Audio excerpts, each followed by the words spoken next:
All right, I am here, and I'm going to be continuing the first Descendant. All right, I am here. The big next update is going to be tomorrow morning, my time, in the middle of the night, which is going to be midday in South Korea. I assume they're doing it because their studio is in South Korea, and it's going to be best for them to have that it's going to be like a 5-hour period of downtime. But with the update, they are going to be adding Ultimate Valby and Luna as a completely new Descendant, which is going to be a support style Descendant. As far as where we left off last time, we did finish research on a crystallization catalyst. We had all of our control axis going, which is what I highly recommend when it comes to the end game. You want to make sure you're getting as many crystallization catalysts and control axis, the fine adjustment and the regular adjustment control axis, because that's what you use to reroll attributes. That's what you use to get the best rolls you possibly can, and you get them from playing the game, which is very good, because as far as rolling the dice on attributes on a weapon goes, this game would not succeed and would cease to exist rapidly if they ever made it so you had to pay money to reroll attributes.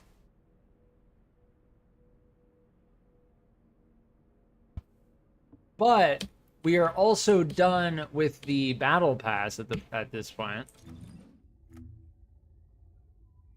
And we are now into the supply shop grind.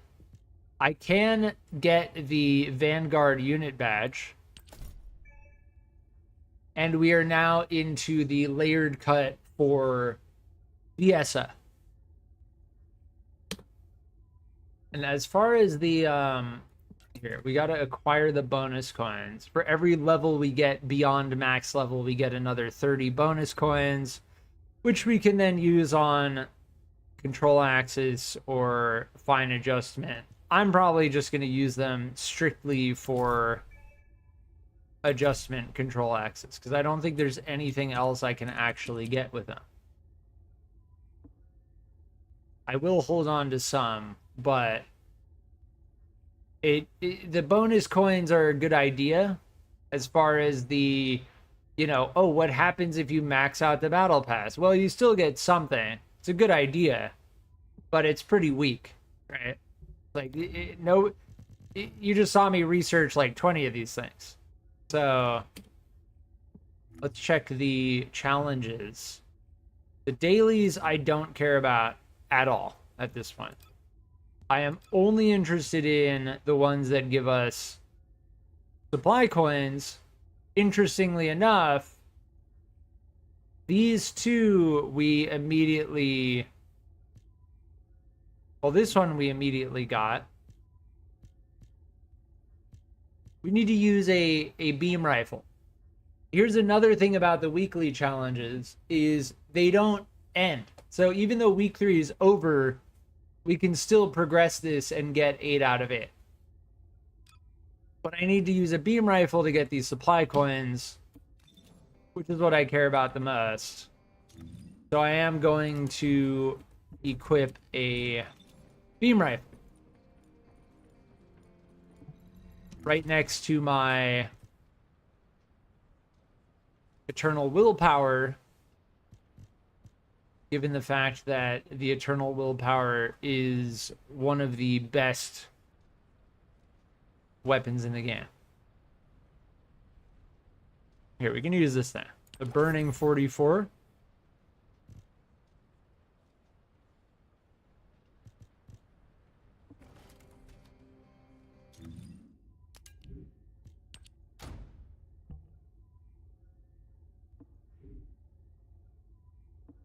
And we are still leveling Bunny, and we are, as far as I remember, we were doing the ultimate Gley cycle, Mirage Stone.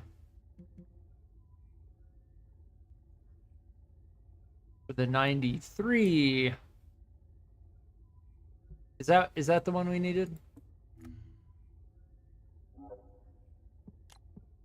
92. Okay. We've got to do Mirage Zone, Rockfall Zone. I think we determined this is the 60 and 61. For the enhanced cells, we determined that 122 and 123.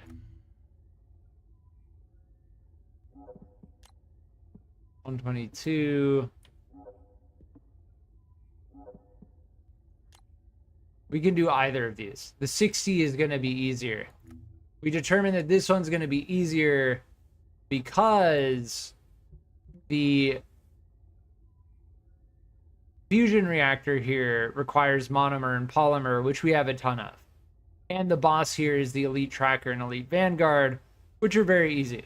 So I will be doing this with Sharon, and then we will be cracking open the amorphous patterns with Bunny. So before I do anything else, you have to press escape 3 times. Switch over to Sharon.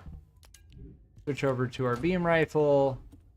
And then we are off to the sterile land to do the rockfall. We do have the 60. So we're going to need to open the 60 a whole bunch of times. I'm just going to focus the enhanced cells. Like, we're just going to focus one thing at a time. And we're going to get really comfortable in the loop.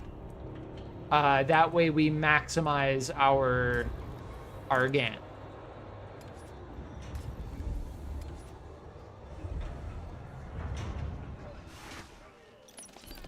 Or are they stealthing it? Wait, did we just... What?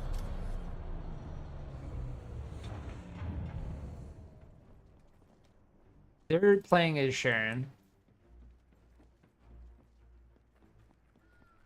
And they're playing as Sharon. Okay, so they are stealthing this thing.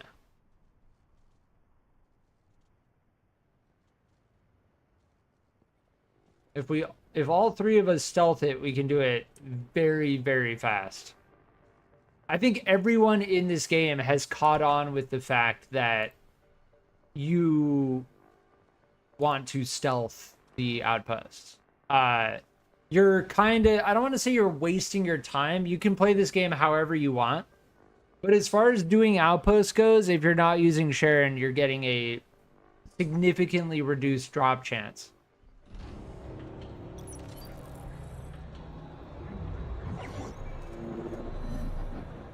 I was not the one who got discovered.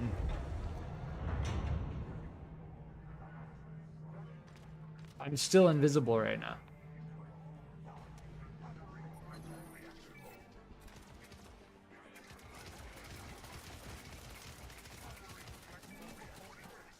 All right, this is gonna have to be, I'm gonna have to do this solo. No, you know what? It doesn't make sense.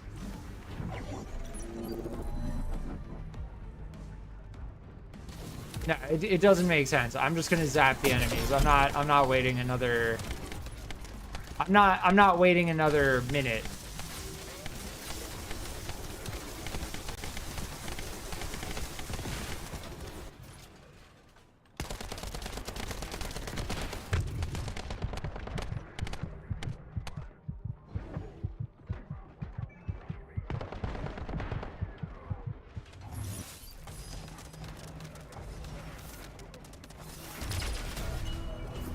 Like, if they messed up the stealth, I'm not waiting another minute. So that was a nice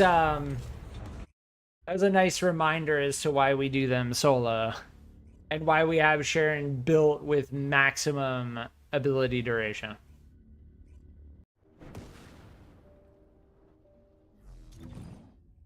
I stealthed before I even turned the corner.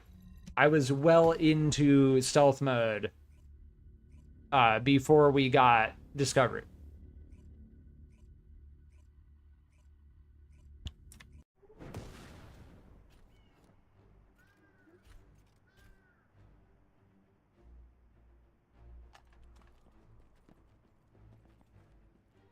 And if you're playing with people, it's okay. Like, oh, reset, we got discovered.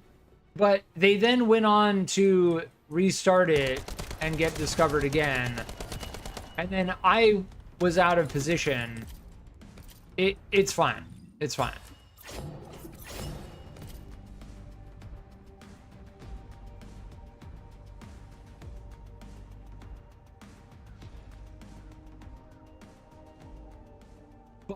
The developers reduced the rate at which these reset from 5 minutes to 1 minute. So instead of needing to jump around constantly, you can simply rerun the same one multiple times over. And that makes it much easier. Much, much easier.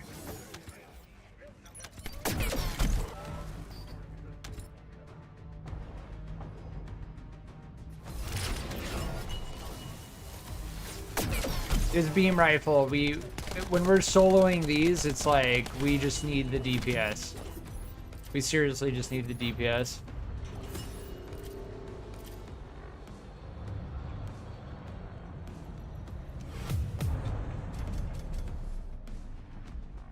How many of the 60 do I have? It gives you a check mark telling you that you have it. It doesn't tell you how many you have. 44, 51, 60. We only have one. Trying to get Ultimate Gley Enhanced Cells Blueprint. So this is the spot to get it. We're looking for the 25% drop.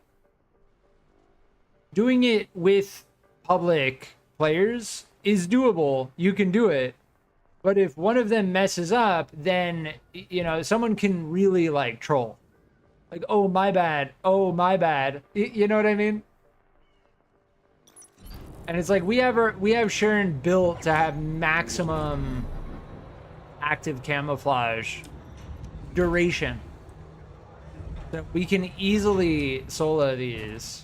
And then on top of that, I've got the Forest Gaze. So I can just one-shot the boss.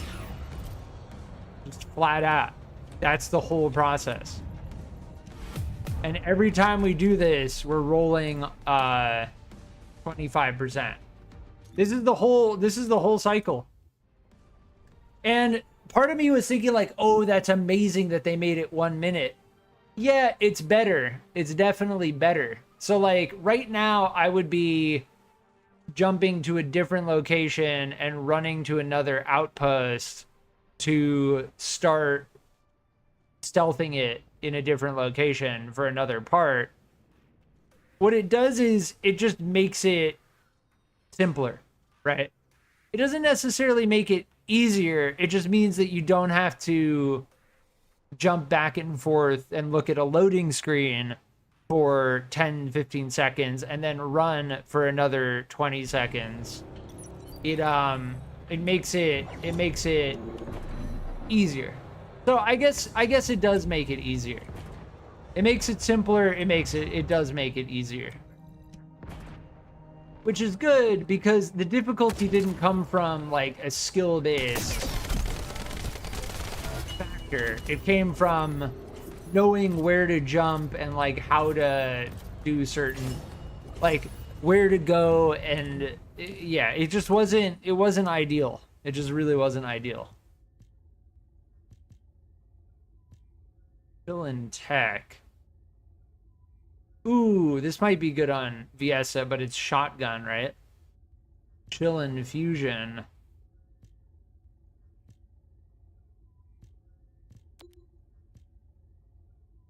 Yeah, as far as the ultimates go, yeah, I think VESA is fusion in tech. So as far as that goes, that might actually be decent on VESA. Right? Chill fusion. The only thing is the shotgun. We do not like the shotgun. Fusion and tech roll on a chill fusion reactor is somewhat what we're looking for. If it had assault rifle optimization, we would be definitely lining that up for VESA. When I get a crit on the boss, they just die immediately. It's actually pretty funny.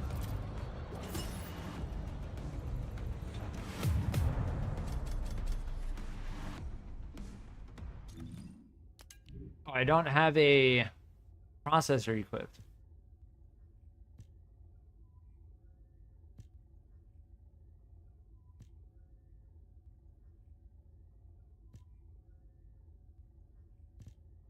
What wait, what?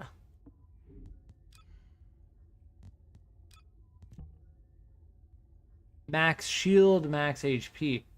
Why do I have this? This is not even that good. I guess the equipment drop rate increase is what we want. I was confused between this one and that one. But I guess that one's good because of the max HP roll. Yeah, I don't know exactly. Chill tech. This is dropping decent reactors for VESA. So if we keep doing this, we could actually get a decent reactor for VESA. VESA is probably the next in line as far as energy activator goes, if I'm being completely honest. Yeah, we rolled this 4 times. We didn't get a single one. I'll switch over to Bunny and we'll go to the Void Fusion Reactor. I was hoping to get at least one. That way we would be able to do the Void Fusion Reactor twice. But it's okay.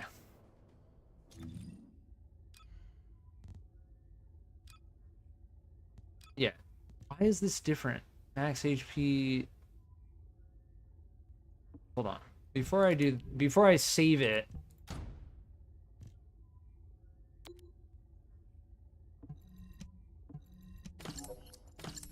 Let me add that, save that, and then switch over to this.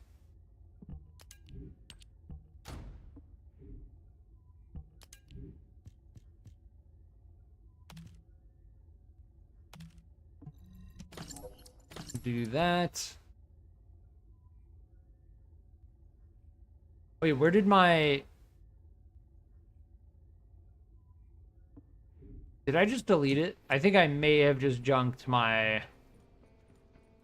So, I didn't have it hearted, my reactor on... Skill cost, skill cooldown. Yeah, I did. I think I just junked it.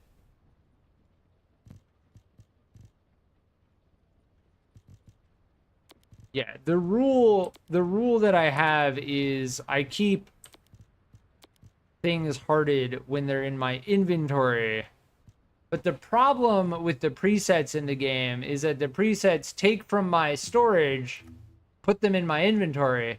But when I change back, right? Like I went from Sharon to Bunny, it put it back in my inventory rather than in my storage. And I'm pretty sure I just junked my good reactor on Sharon, which is a product of the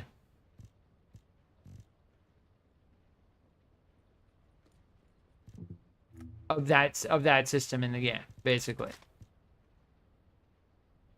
the product of that system and the fact that there's a limit on how many items you can actually heart. I need to decide between... Yeah, this is for Valby. Fusion 85. Yeah, this one's just better. Because it's got the fusion and non-attribute.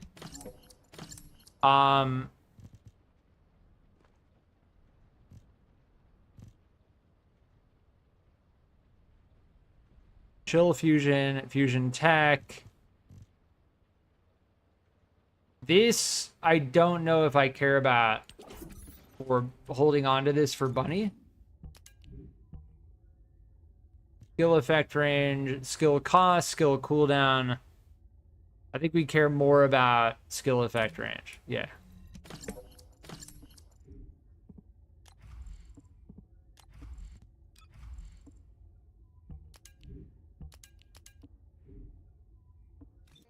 All right, nice.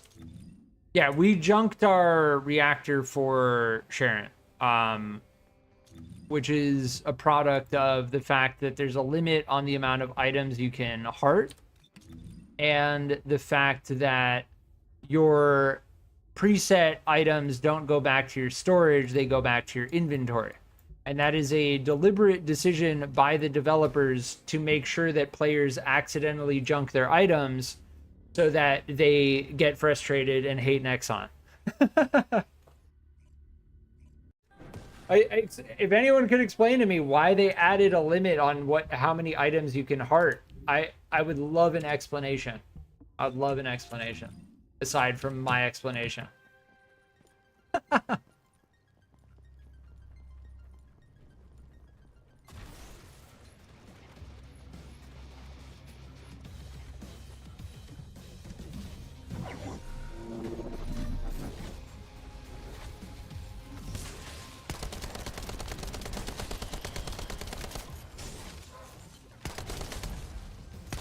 My gun just decided to stop firing. I did not lift up my mouse button.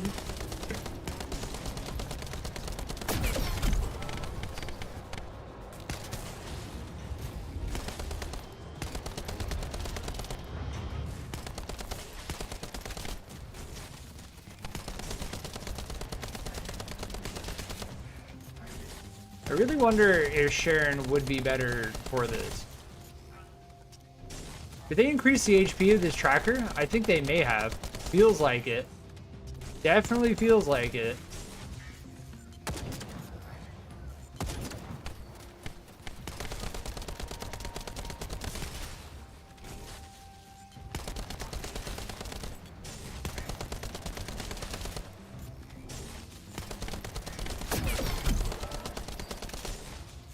Bullet sponge, man. Like, I soloed Hard Executioner using this thing. And, yeah, that took plenty of shots.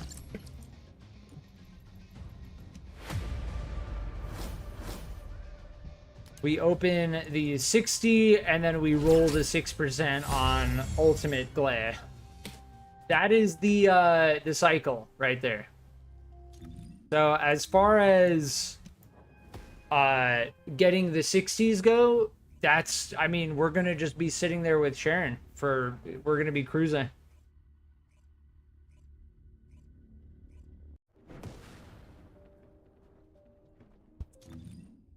So now if I go back to my Sharon preset, I no longer have this because I accidentally junked it.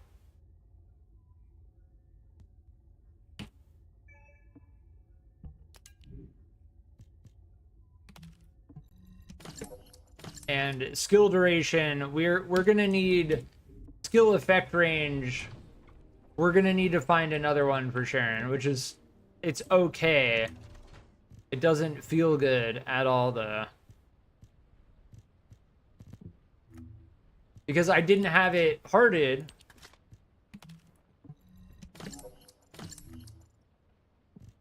Yeah, as far as using a beam weapon goes, let me see, there is...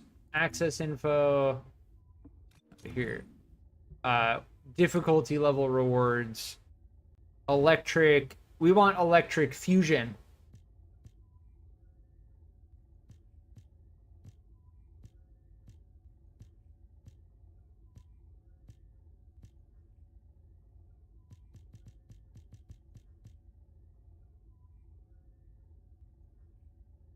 Yeah, electric fusion in fractured monolith.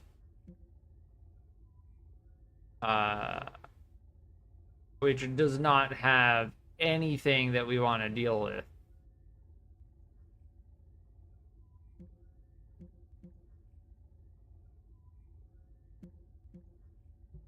I feel like there was one mission we were doing over and over again that had it.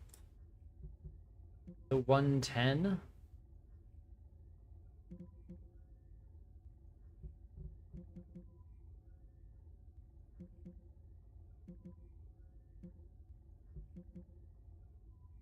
This one definitely has it. As far as doing transport disruption though goes, that's not what we're gonna be doing. I'll just use this one. Fine. We'll be on the lookout. I don't have another one because we have limited bag space, so.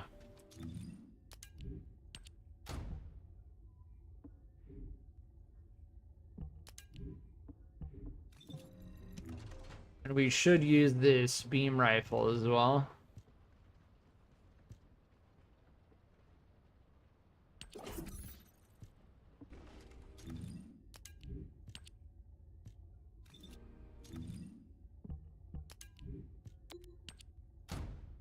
I've got to make sure to heart everything. Like, junking a really good reactor like that is,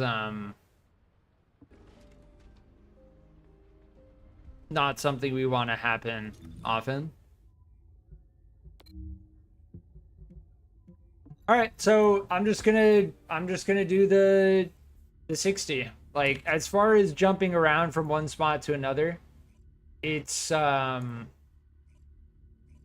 little bit to really think about, like, oh, I want to go and do this, then I want to go and do that, then I want to go and do this. The easiest thing for me to do is just to roll this over and over again.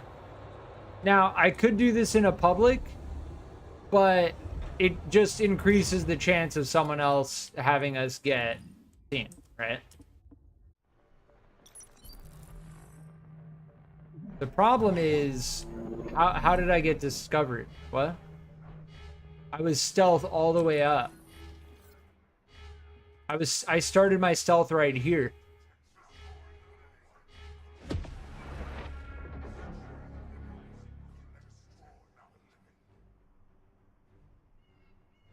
What?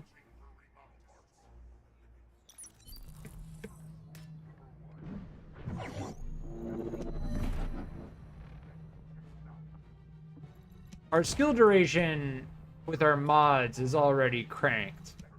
But that extra, like, 20% we were getting from our reactor, we are now missing.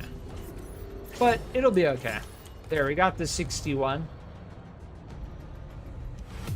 The 61 is not what we're looking for, but it's another way to get energy activators and ultimate LEPID code. So as far as this mission goes, the 60 and the 61, along with the SMO's spiral catalyst, the SMO's spiral catalyst, I think, is like one of the last things we actually need for SMO.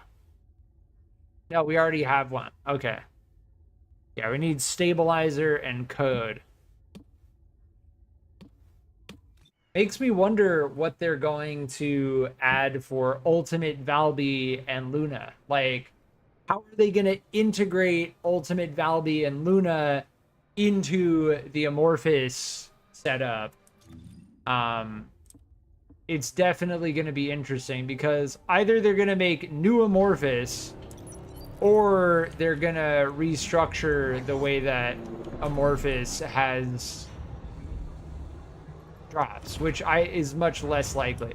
They're probably just going to add more Amorphous.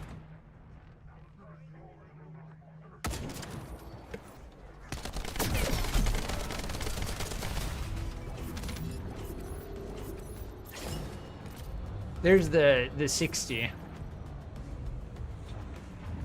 Yeah, and we have 10,000 HP on Sharon. 11,000. We have Sharon cranked. And honestly, you know, the skill extension, we can bump 2 more times. Skill extension and maximize duration. The combo of these two things is already making active camouflage. Another thing about that reactor that we junked, it was a electric dimension. We really need an electric fusion with skill duration. But if we're going to specifically grind for a reactor, we need to find a way to do it while getting something else, because I'm not going to specifically go to that area. That system where it's like rare loot, certain drops in like certain areas. Oh, that crit was massive. What am I trying to say? The difficulty level rewards. This does not seem like what we want to spend time on. And unfortunately, it re-rolls in 6 days. There's no other electric fusion because they know there's electric dimension, electric singular, electric singular, electric dimension, right? They know that electric fusion is like the good combo. You can't tell me that it's purely random. Like, I don't know about that. I don't know. What is the auxiliary power? I don't know what the auxiliary power is. Oh, that's the external component. Yeah. So based on that difficulty level reward setup, yeah, we have plenty of time to do this. We have plenty of time left over even.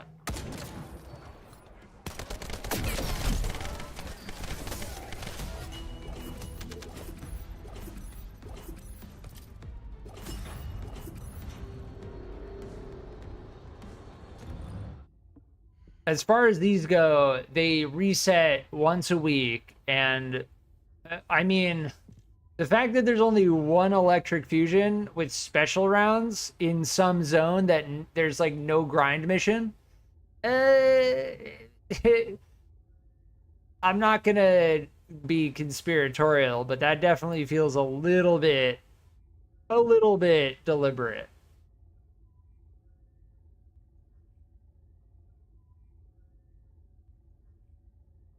Electric fusion and electric singular are for Bunny and for Sharon.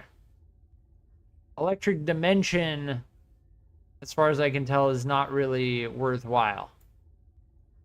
Where's the rockfall zone? Here, rockfall is dropping fire tech, which is unfortunate because it would be nice to be able to do anticipated ambush and simultaneously get good reactor drops. Reactors really are that like end game thing that you're just hoping for like a decent roll on. Yeah, when we get the crit on them, it's pretty funny. They just instantly get zapped. That mission right there is the one we did. Oh, maybe not. Which one am I thinking of then? I thought this one dropped the Thundercage blueprint. Maybe after you get 4 duplicates, they don't drop anymore? Is that possible? I swore this was the mission for the Thundercage blueprint. That might be it. No, I'll check that. I'll actually double check that because that's going to be interesting.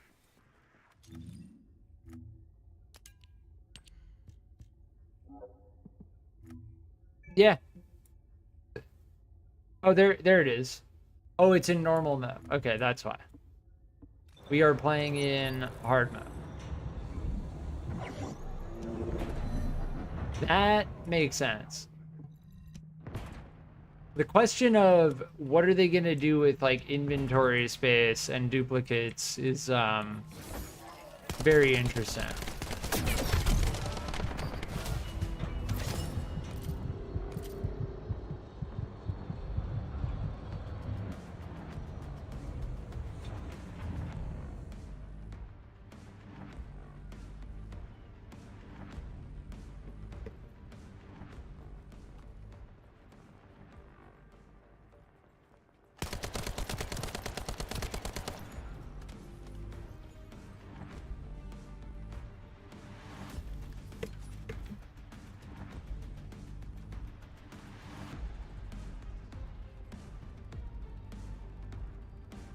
Wait, where's the spawn point? Isn't it right here?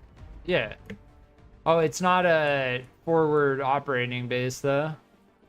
I was hoping to get ammo here. But alas, there's no ammo here. The ammo would be all the way up here. I'll try to do it one more time. Now that the timer's already reset.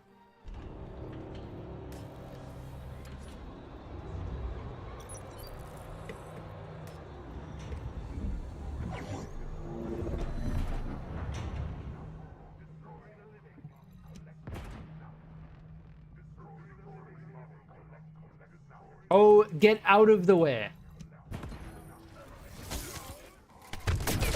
They walked right in the direction we were going. Absolute troll. We almost ran out of time. It was very close because of that. But yeah, to get ammo drops, we're gonna need to actually kill the enemies rather than just the boss, which is kind of the point. But as far as the way we're doing it, yeah, we got the 60 again. As far as the way I'm doing it goes, we are pretty much like meta farming this outpost.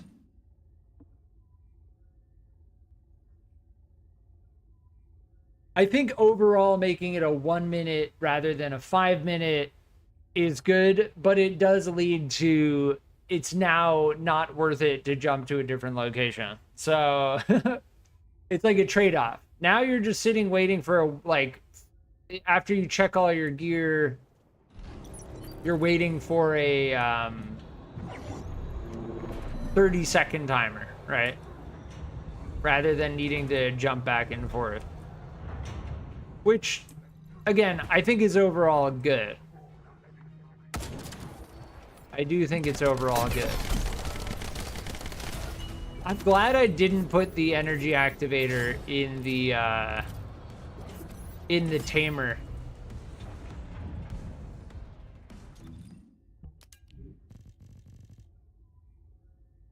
Electric singular. We are getting a chance at electric reactors.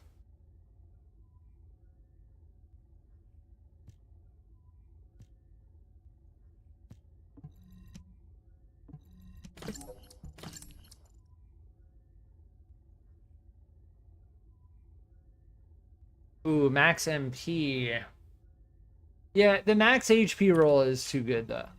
That's why we selected these, yeah. The shield recovery out of combat. We're gonna have to. This one is amazing. Like, I don't see that defense and then max HP roll, and then our HP support memory. The only way this is gonna be better is if we find an ultimate one with a defense roll that's comparable, because our defense and our HP are very, very good in this current state.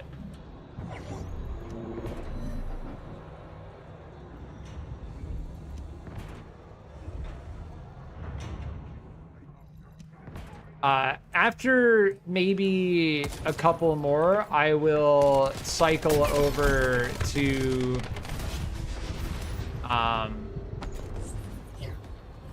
where did we spawn? Back here? Interesting. We got the success screen. But we didn't get any drops. I wonder if that impacts it. Like, if you die at the end... I don't know if it impacts it.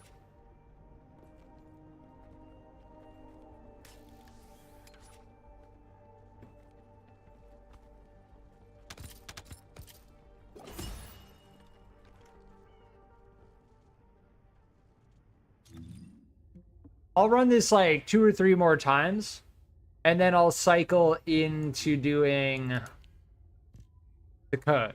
The code, which is going to take us to Slumber Valley, or we could do Unknown Laboratory.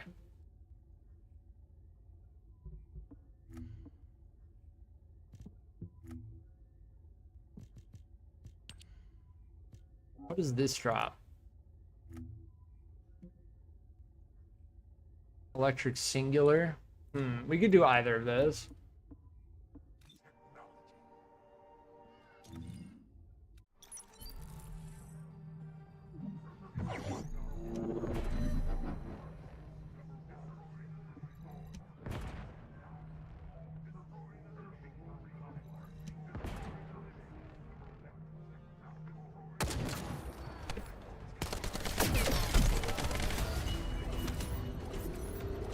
As for... Nice, you got the 60 and 61. That's how I know we're doing it right. Getting the double drop guarantees that you are indeed doing it correctly. As far as what we're doing right now goes, I'm pretty sure this is like... The other way to do it is going to be at Fortress for the 122, and I think we determined that this rebooted Gramoth not only uses more polymer than monomer, but it's also going to be more difficult to defeat. And the 122, let's see if I can check it here. I can't.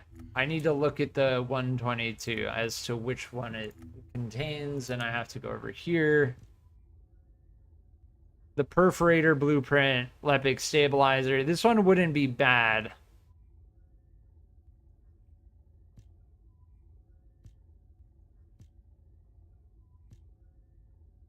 Where do we get this again? This one here.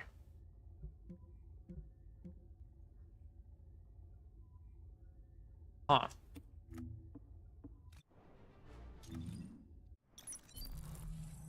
Yeah, I think the 60 is the main one to go for. And then as for the code, we're gonna need to do Slumber Valley and Slumber Valley is gonna be the easier one to do with that. I will be right back.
All right, I am back. Yeah, we'll run this one more time, and then I'm going to do a hard infiltration. As far as rolling on the 60 goes, we know the cycle for this thing.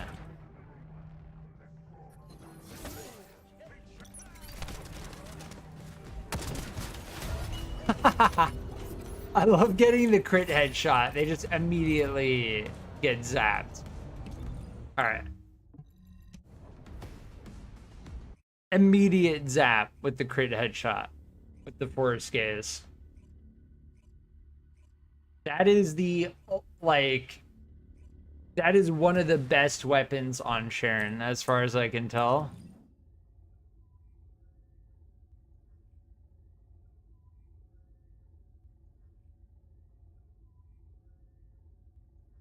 This has one of the highest firearm attacks in the game. So, as far as Sharon's Assassinator perk goes, they just get a flat 15% damage increase.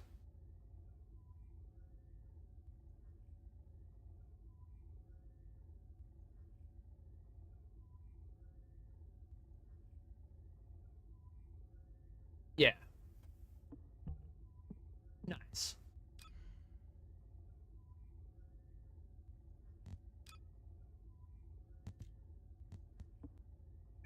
All right, let's switch over to Bunny. Let's go and do Hard Slumber Valley.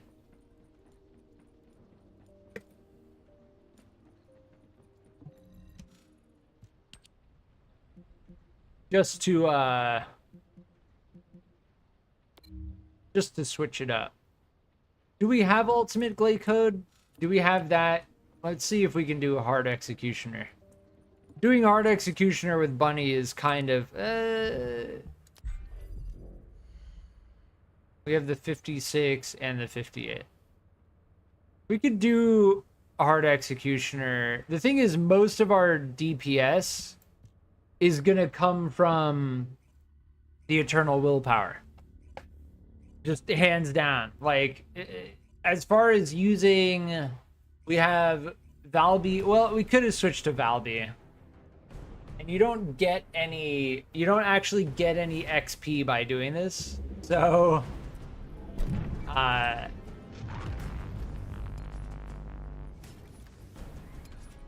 or do you? I think you get a small amount of XP from the successfully beating the Colossus.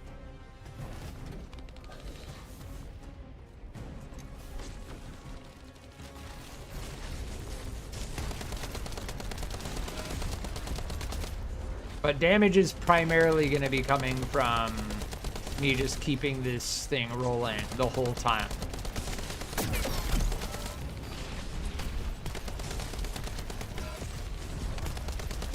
That's the second time where I've been holding down my mouse click 1, and then my gun will just stop firing. I don't know why that happens.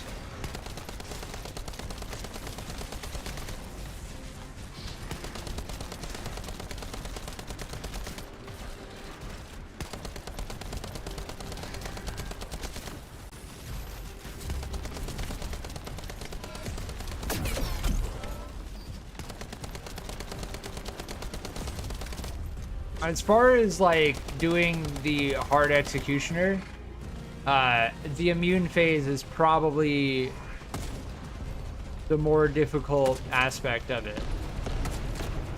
Landing shots on the back rod. Aside from the immune phase, you are effectively just slamming shots over and over again.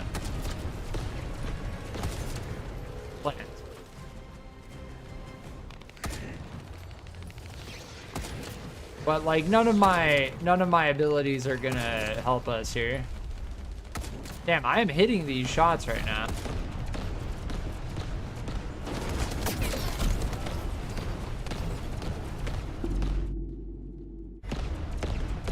Yeah, the ultimate Gley on our team is doing the vestigial organ sensory ability combo.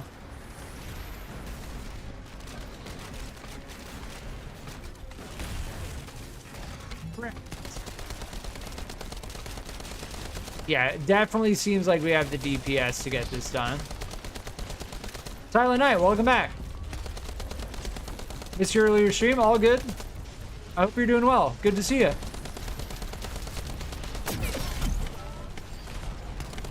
We are on the ultimate Gley grind.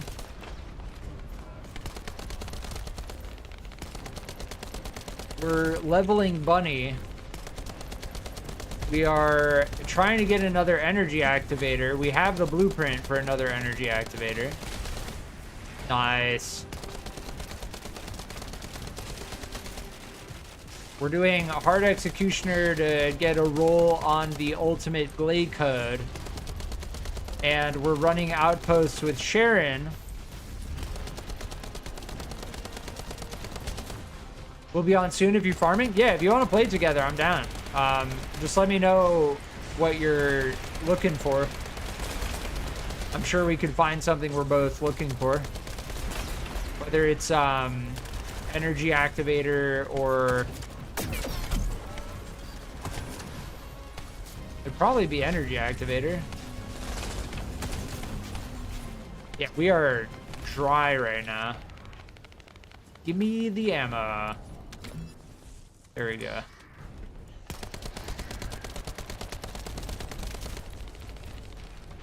You need Sharon stealth? Yeah, I'm down. I need a piece for Gley, but shit luck. For ultimate Gley or just Gley?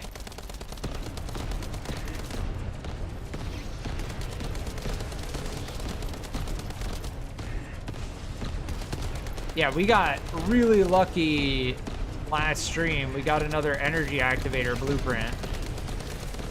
Thankfully. Definitely was feeling like the energy activator blueprint was going to be the impossible thing to get. I'm just continuously trying to land hits on its back. Just keeping this thing running the whole time, trying to land hits is like prime goal right now. Nice. Nice SuperNOVA drops. The SuperNOVA external components are definitely, ooh, double tidal wave? I don't know if we really care about tidal wave so much. Yeah, we're looking for the ultimate Gley code. We have plenty of crystallization catalyst blueprints at this point. Regular Gley.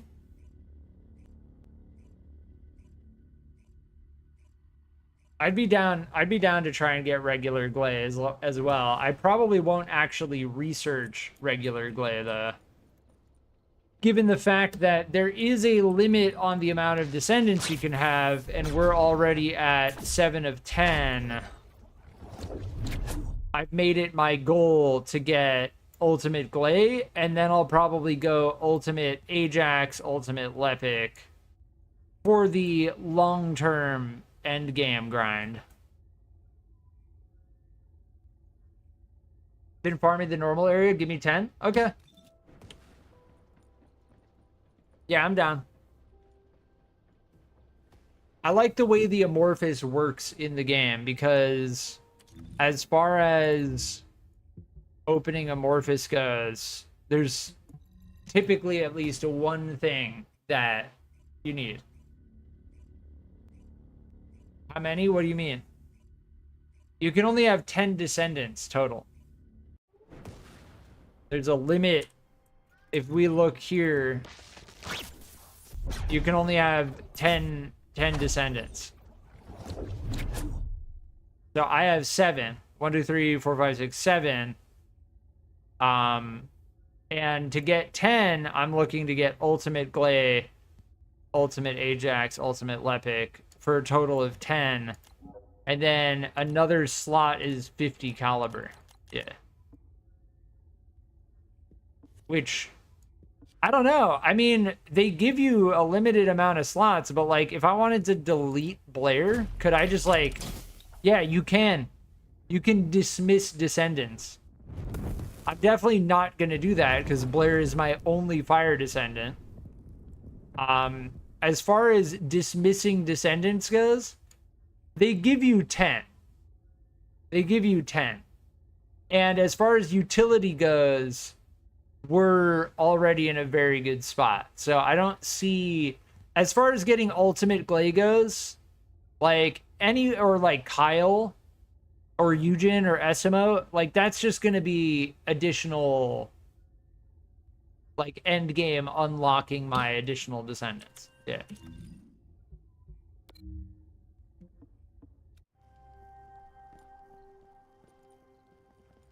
But I'm not concerned about it. No doubt they give you 10. They're going to be releasing more Descendants, like Luna, for instance. Tomorrow, after the Luna update, I'm going to be checking out how to actually get Luna, and it will be interesting to find out.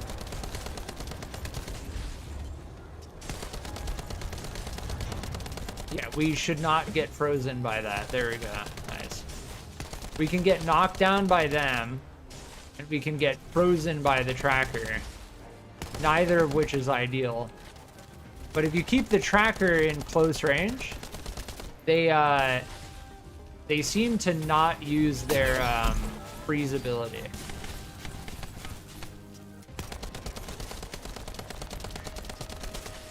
And really, using all of your abilities, they do have an AoE knockback, though.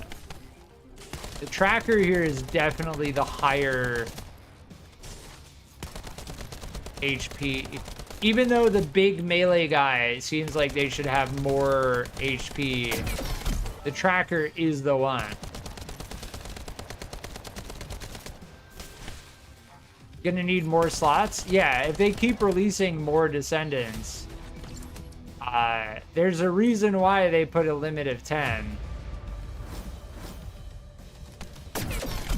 If I could not get shot at while I'm trying to get ultimate Gley, that would be fantastic. Clairvoyance.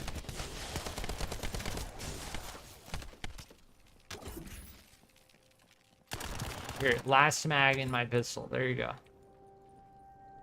As far as getting more ammo,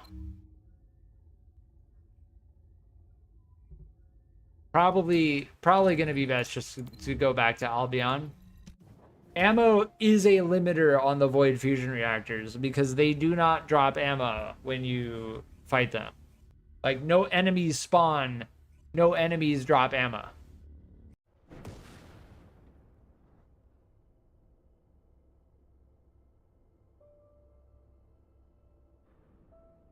So as far as the hard executioner, the sterile lands, the outpost, the Void Fusion Reactor, and Slumber Valley. Silent, I won't start this. If you're going to get on in 10, I'm not going to start this because this is going to take probably about like 10, 15. But I will hop back on Sharon.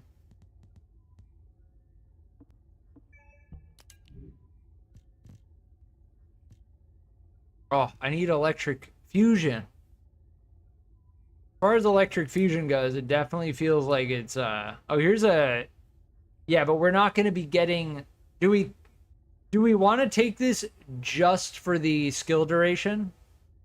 I feel like yeah. I almost feel like yeah. I might take that just for the skill duration up. Because as far as Sharon's utility goes, Sharon has active camouflage, which benefits from additional... Ooh, both of these are not what we need. Additional duration.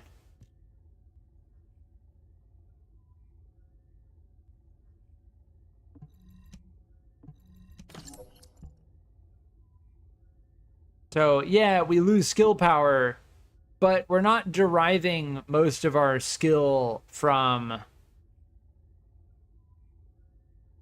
we're not deriving most of our damage. Let me try and use my words correctly. We're not getting most of our damage from our skills when we're using Sharon. We're not getting most of our damage from Flash Short Sword and Cutoff Beam. We need active camouflage to be as long as possible, and we're getting most of our damage from Assassinator, which doesn't scale with skill power anyway, right? We're getting most of our damage from using Assassinator with the Forest Gaze, and then switching to the Eternal Willpower to finish off any enemies that still have more HP.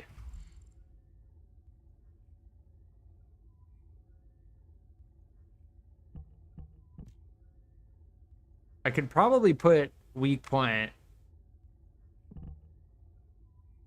Oh, concentration priority is just so bland.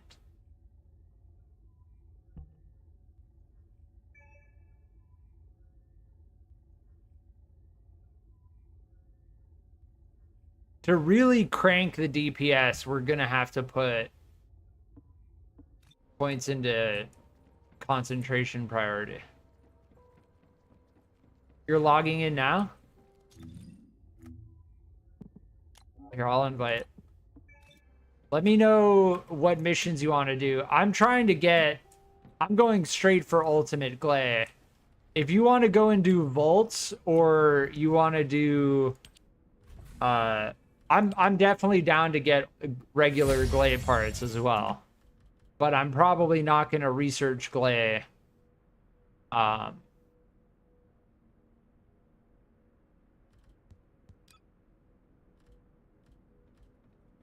Unless I spend like weeks and weeks trying to get Ultimate Gley, and then I finally cave to get regular Gley.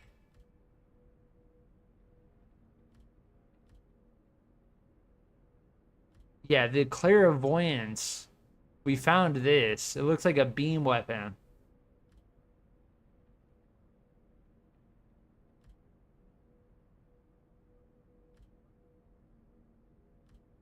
Interesting.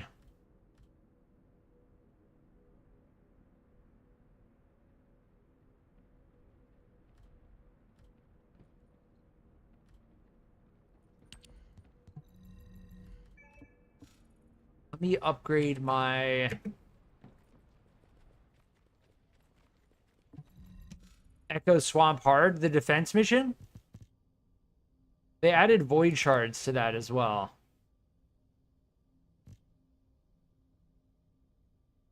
If we're going to be doing, well, that will level Sharon pretty decently. It's going to give us the most skill duration. This is going to cost less, 31%.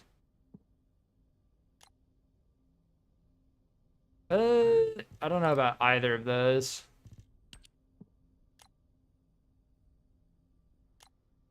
I think we go 3 into crit damage. Yeah. As far as crit damage goes on the Eternal Willpower, that's going to translate directly into DPS. Yeah, that gave us a little bit. What we really need is to lower our reload time. But this reload time modifier is balancing out this reload time modifier. 11.6, 11.2, yeah.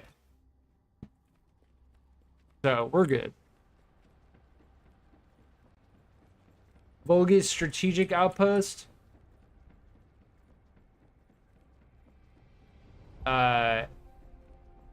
So Echo Swamp Hard.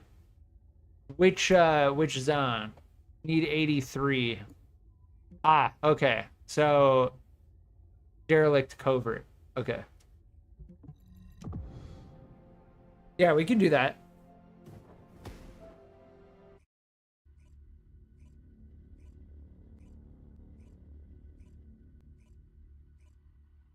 Stealthing Outposts is one of my more enjoyed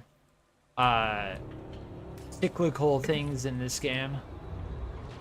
All right, this one is weird because I think they can see all the way up through the trees. Let me see. Yeah, we're good. Yes. I think, yeah, they can see you through the trees. I think it's just line of sight. I think if you stand over here, you're good. Like if you stand behind these rocks right here, like should be good.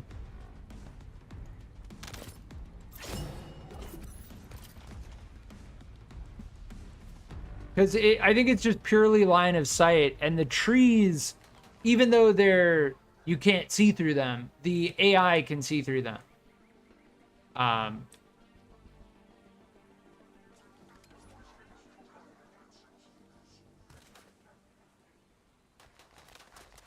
I think, so if you abandon the mission, if you press escape and then click abort mission, it'll reset it.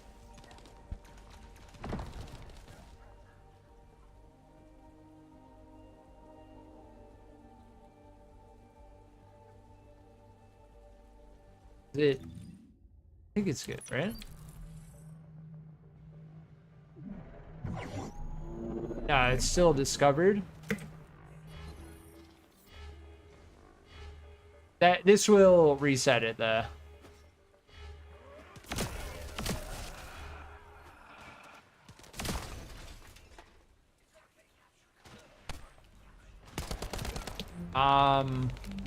Yeah, if we abort, we can just kill it to reset it. At this point, let's just kill it. Yeah. Let's just kill it, reset it. As far as the detection goes, I think they can just get line of sight. So they can see through the trees. But I think this spot is safe. Like right here. But those trees over there, they can see all the way up onto the cliff over there. I know that.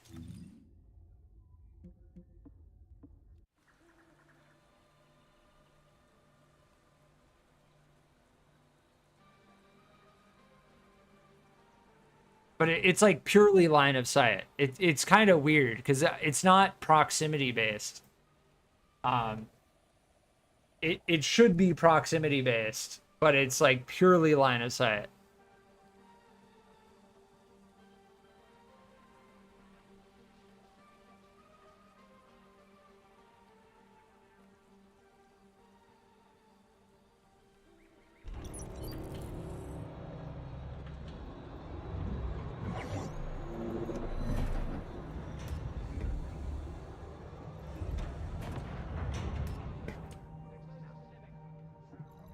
Oh yeah, and there's a sniper that spawns up there.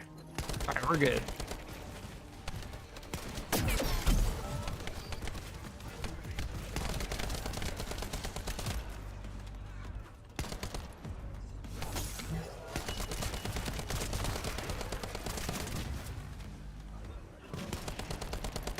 Yeah, the sniper that spawns up there might be the... Where's the boss? Which one is the boss enemy? Oh, that one there. Yeah, they spawn up on that ridge. Interesting. They spawn like up here. Yeah, maybe that's it, because they spawn right here. Huh.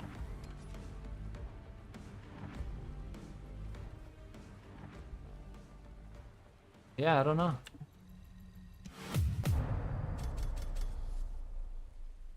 The boss enemies seem to spawn on top of this cliff. I don't know if they jumped up there or...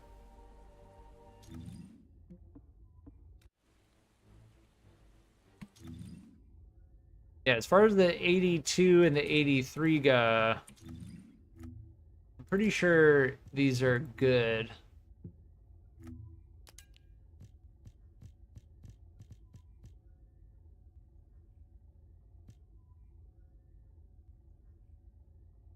Yeah, these aren't so bad. The 82 I can definitely use. And the 83 isn't bad either. The VSA code I definitely don't need though.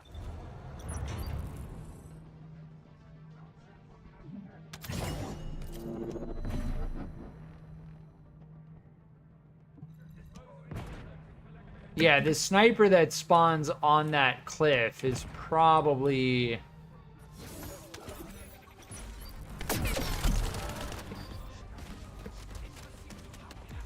the hardest to deal with.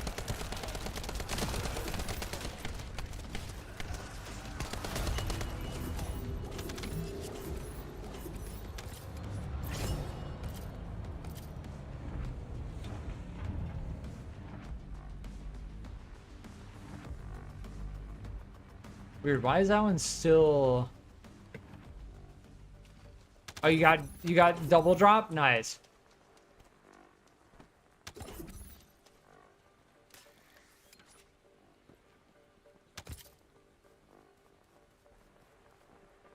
Yeah, to open these, this 82 inorganic and organic, we know how to get a good amount of inorganic at this point. So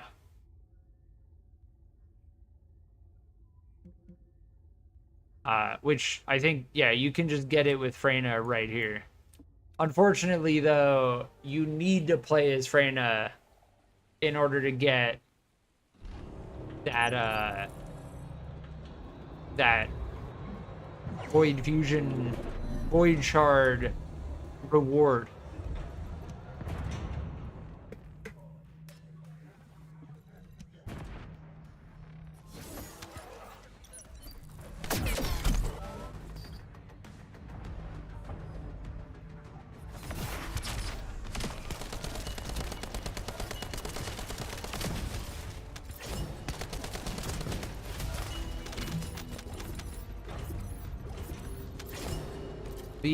The snipers are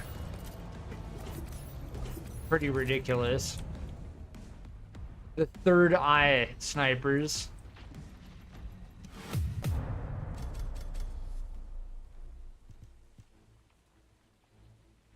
Electric Dimension.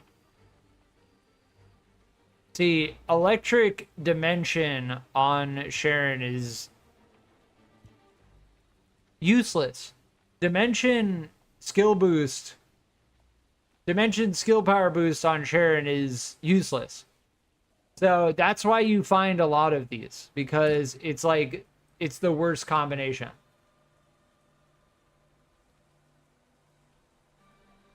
They like sneakily made it so you get the worst type of reactor that nobody's actually looking for.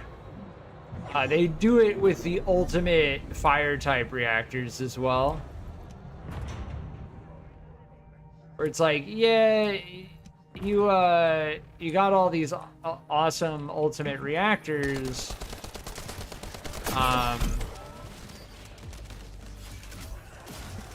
But all of them require a weapon that you don't have, an ultimate weapon you don't have. And none of the fire type descendants have the combo of fire in whatever dimension or whatever.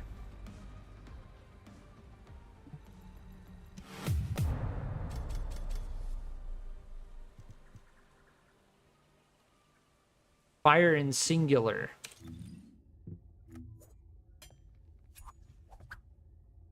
Lepic is tech in singular. So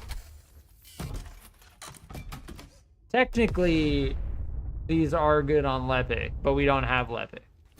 And as for Blair, fire dimension. Yeah.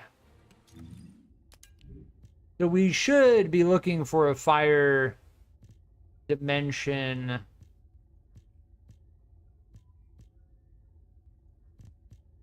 think we already have one though.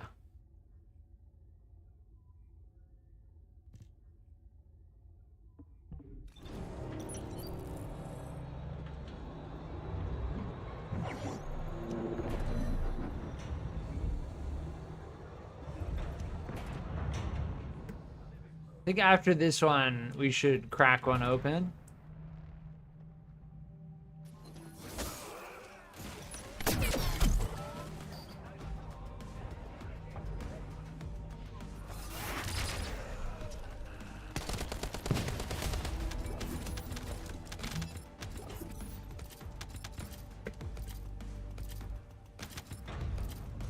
Yeah, let's go to the void reactor.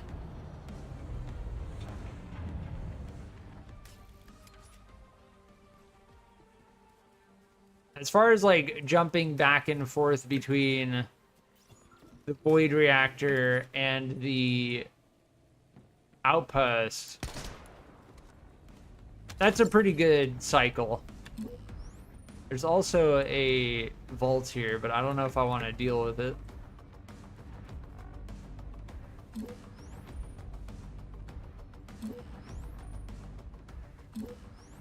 Yeah, I don't want to deal with it. If I'm not on Enzo, I don't want to risk wasting a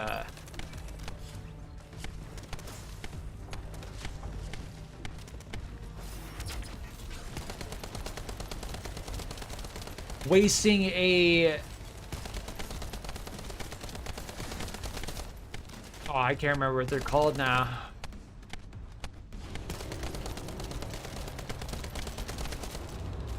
That's gonna bother me. Code breaker. I should use...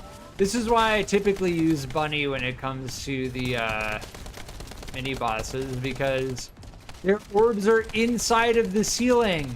I can't actually hit their orbs.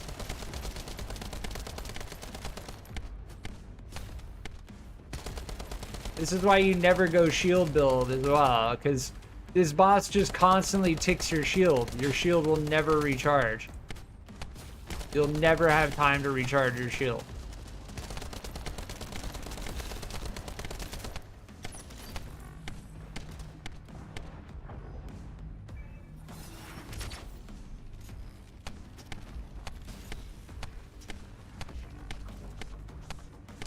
That whole like short range laser beam is designed as a mechanic to make sure your shield just stays at 0 the whole time, which is just another reason, like I said, why you never build into shield.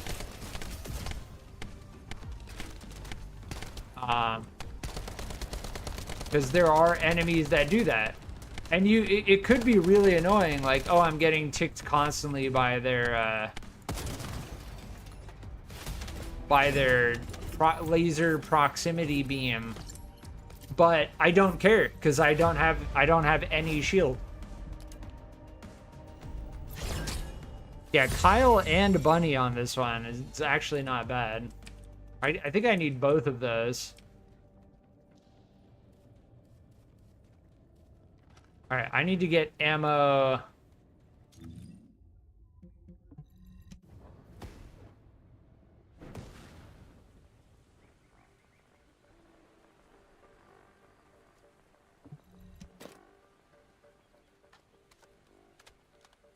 You can't use? Wait, what?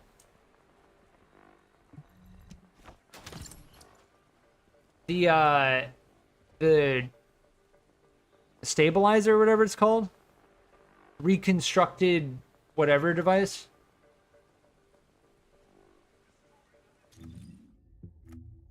You should, we both did that. Yeah, this is what I was thinking. The ultra precision code analyzer. Yes. That's why you want to use Enzo, so you don't waste this. Like, I don't have many of these things. It didn't let you? That's very odd. We were both in the mission and we both fought the boss. That is not how that should work.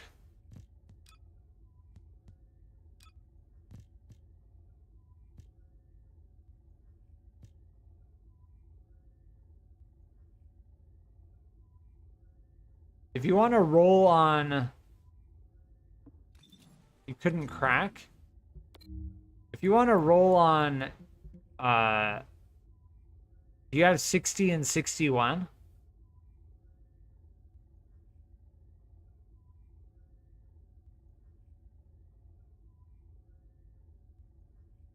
What do you, I'm not sure what you mean. Like open, you couldn't use the amorphous material?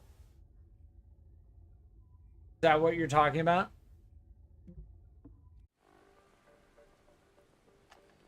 Like the green blinking thing?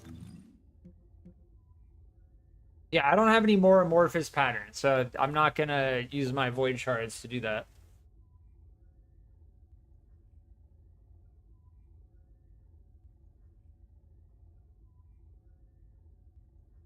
Weird. Yeah, that's not how that's supposed to work. I thought that if we were in a group and we did it together, then we could both use our amorphous patterns.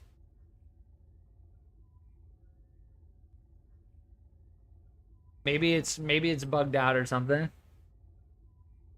If you have 60 or 61, we could try this one. It's much faster. And I'll use my shards on it.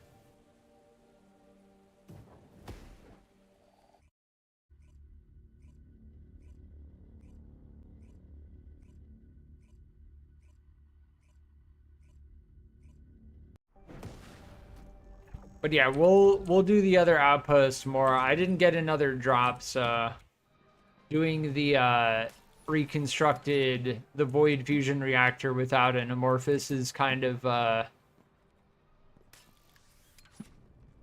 waste of void shards.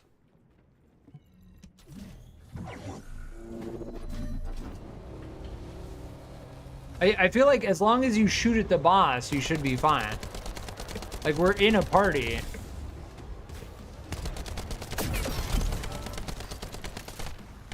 I don't know why. Yeah, I don't know why.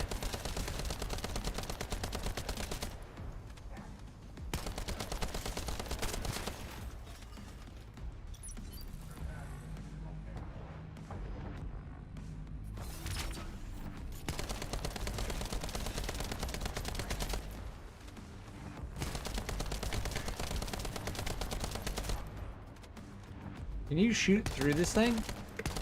You can, nice.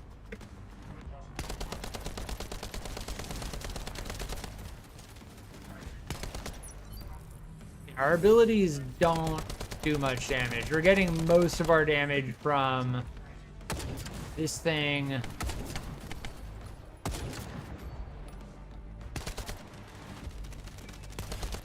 Yeah, see, it says you joined the mission. So you should be able to get the reconstructed device. Use reconstructed device.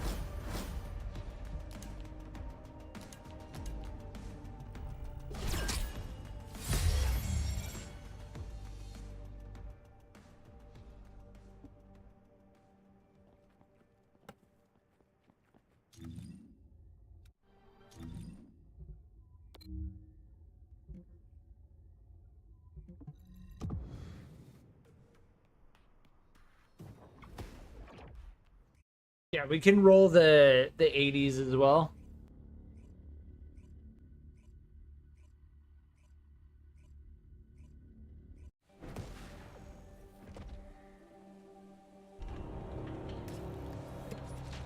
If it doesn't work again, then I don't know.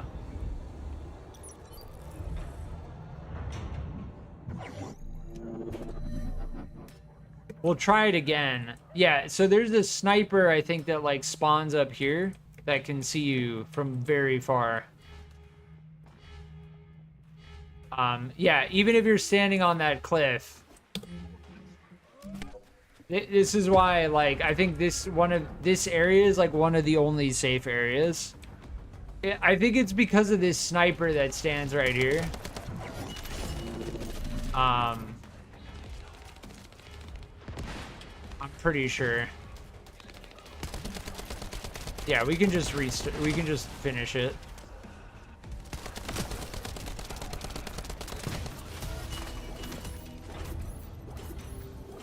Like this sniper right here, I think can see vision all the way up here.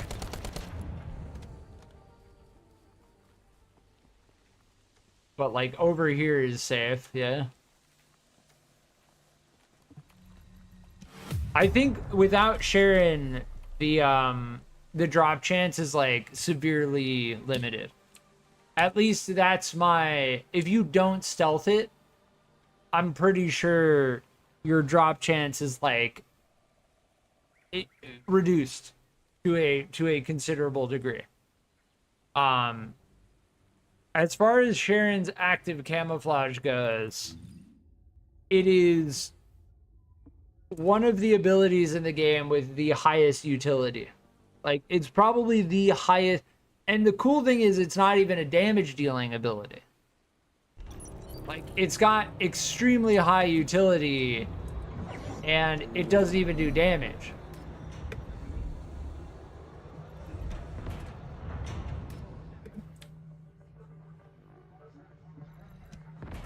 Yeah, this sniper up here.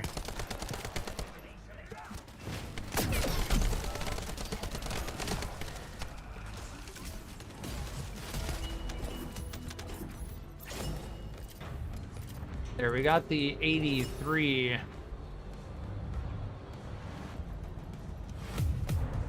Let me start the void next time? Sure. Yeah, you can roll energy activator on this. The only thing is I already have Viesa. Everything else, the Enduring Legacy, Gley Stabilizer, and Albion Cavalry Gun Blueprint, we can use. There's no reason to craft more than one of each Descendant. As far as the ultimate weapons go, there is a reason to craft more than one.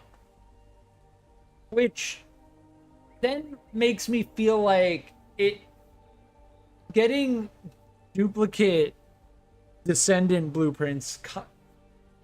I mean, I get it. I get it. It doesn't feel good, but I get it. Like, they didn't want it to be super easy to get some of the Descendants. And I said it before, like, there is a linear progression to it.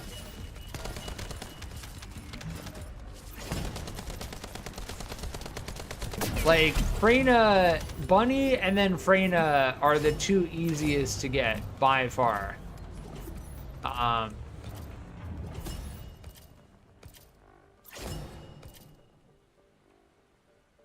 You get Bunny by doing the main quest. I don't think you can really play the main quest without getting Bunny. And we got disconnected. You need that Gley piece? Sweet. Yeah, we'll keep doing this. I'm definitely down to get all the Gley pieces. I already have the Gley code. If it turns out that we get Gley, like, if we get that Gley piece that you're looking for, I may just go for regular Gley at that point. Because as far as I understand the ultimate Descendants versus the regular Descendants, there's not that much of a difference. I don't know. I don't know. I may still try to go for ultimate Gley. I'd have to look that up though. Like, I haven't really looked in depth about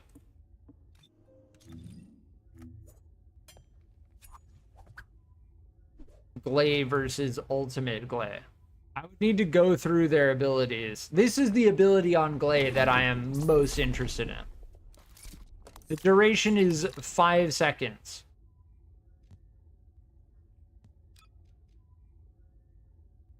It's the same for both Gley and ultimate Gley.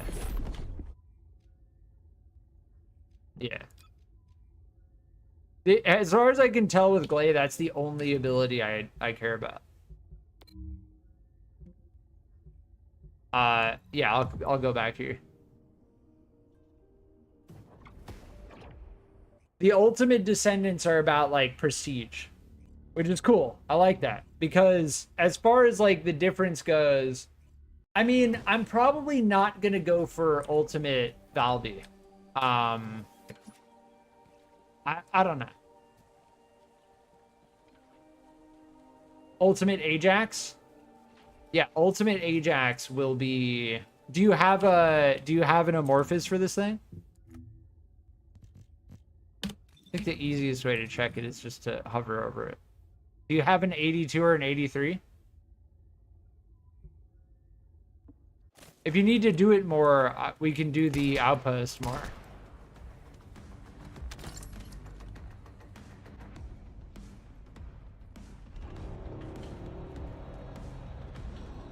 How do you get down on that side?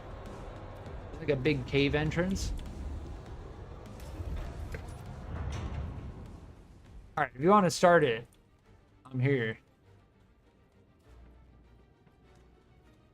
And this one is great because it uses inorganic. If you have Freyna, like... I mean, Freyna is tough. The one that I recommend doing for inorganic is... because I have no void shards.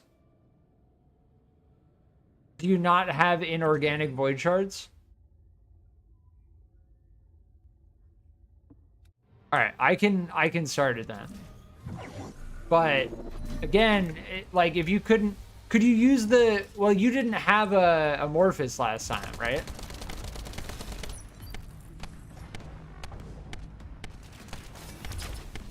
Yeah, if you don't have Freyna, I highly recommend getting Freyna because, as far as I can tell, there is no way to get. There is no way to get inorganic void shards unless you have Freyna. Oh no, there is. There's no way to like focus it though. You can get it with Bunny. I'd have to again, it's like a spreadsheet. Like when it comes to the void shard farm, like you need a spread. Somebody needs to make like a spreadsheet. Because there's no way to look it up in the access info. Like, oh, I want organic void shards. Okay, these are the void shard missions where you can get them. Like, there's nothing like that in the game. I love hearing myself get ticked with damage and not caring at all. Because I don't need shield at all. I just don't need it. I'm out of ammo. That's going to be the biggest limiter.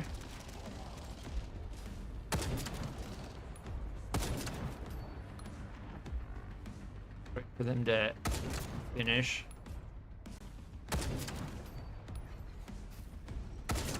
There we go. I should equip that beam rifle.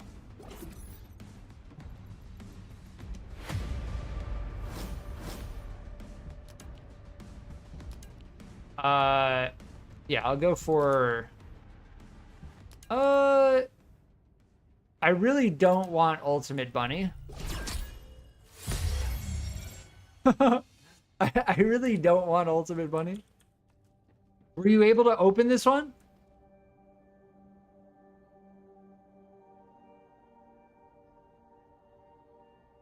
Yes, because I don't have the other materials. Wait, what do you mean?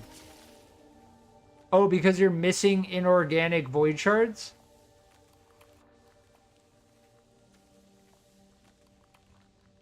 Wait, can you not open it if you don't have inorganic void shards?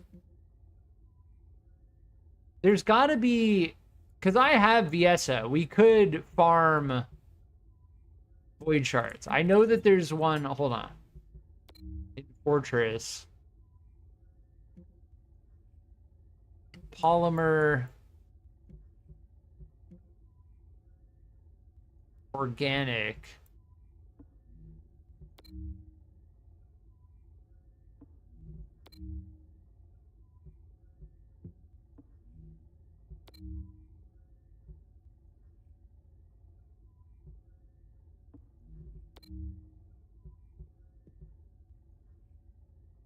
Yeah, when it comes to inorganic, the one that I typically do is this one, and you just get an insane amount of monomer with Bunny.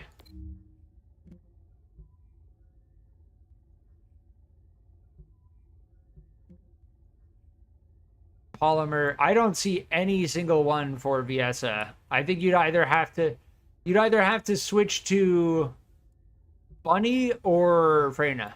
Like I think they deliberately did that to like force people to use other Descendants, which is something I brought up in the past.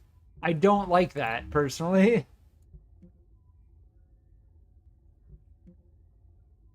Yeah.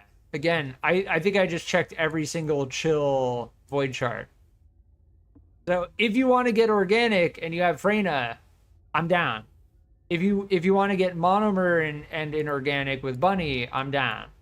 But otherwise, yeah, you might not be able to open the thing.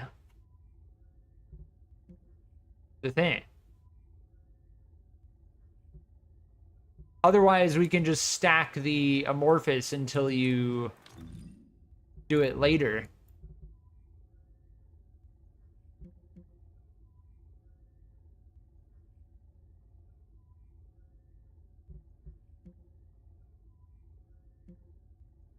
Yeah, they really do make it like a spreadsheet. Like, they really did make it so you would need a spreadsheet if you wanted to do this.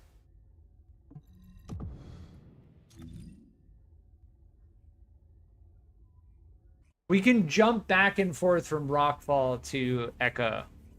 That way we can at least do two different things. The thing is going to be the runtime. That's about it.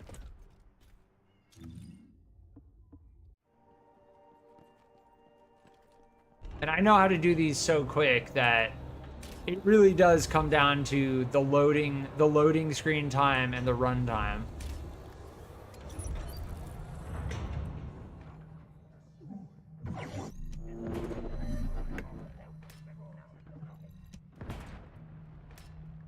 Because we could also do this one. This one doesn't require inorganic.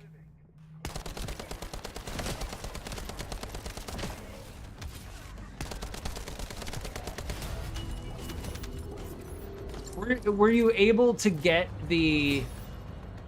You said you didn't have 60 and 61. If you get a 60 or 61, let me know. Because if you have monomer and polymer, it would be interesting to know if you can open it here. Because then that would confirm that that is the case, that you can't actually open it because you don't have inorganic. Right? If you can actually open the 60 or 61 here, then that will confirm that it is the case that you actually need the inorganic, right?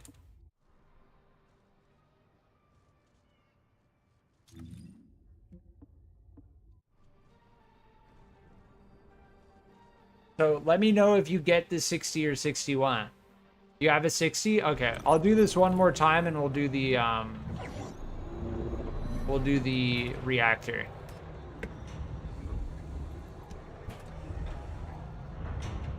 They saw you. I'm just gonna destroy it.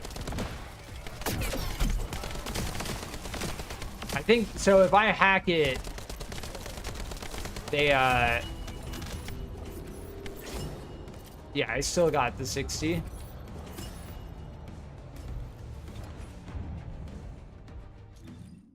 So if you can start this one, well, let me start it. If you can't use it, then we'll just start it again. But I do find it interesting. Like, I want to confirm that if you don't have the void shards and we're in a party, if you can, again, if you can open the one here, if you can open the 60 here, then that confirms that you actually need the void shards. Which I didn't know was the case before.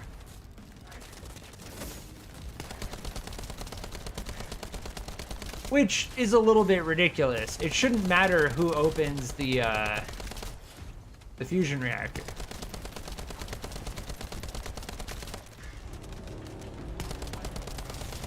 Yeah, this tracker has a ridiculous amount of health.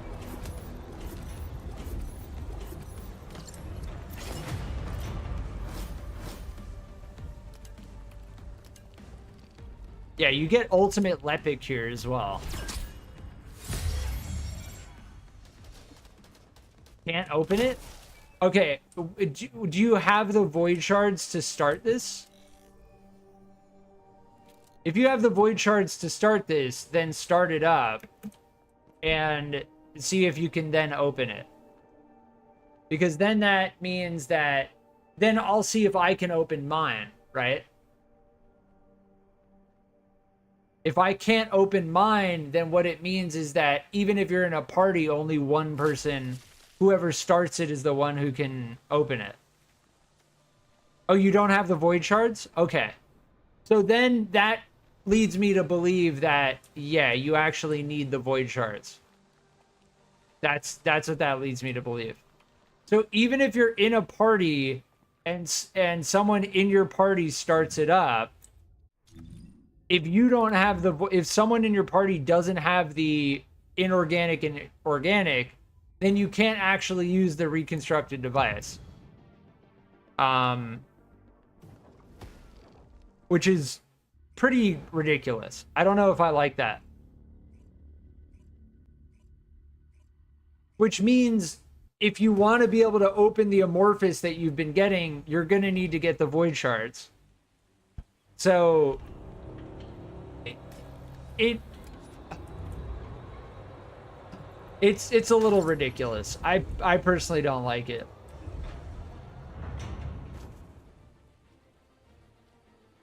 I think if you stand like over here behind this rock as well, you should be good.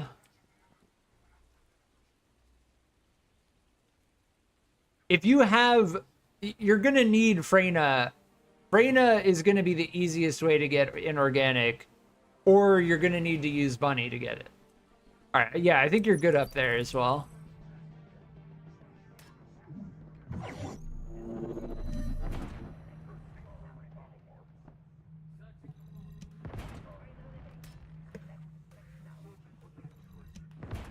All right, we're good.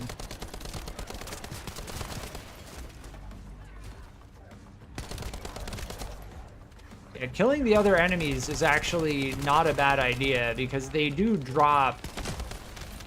They do actually drop stuff. Like ammo, health.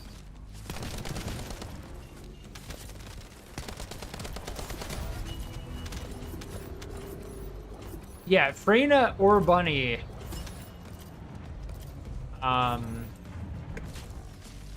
Because as far as I know, this is one of the best Void Shard missions in the game. Fallen Arc, Void Fragment. You stack an insane amount of monomer and inorganic. Like, this mission takes like 20-30 seconds if you have 2 bunnies. Which is why I have so much monomer, personally.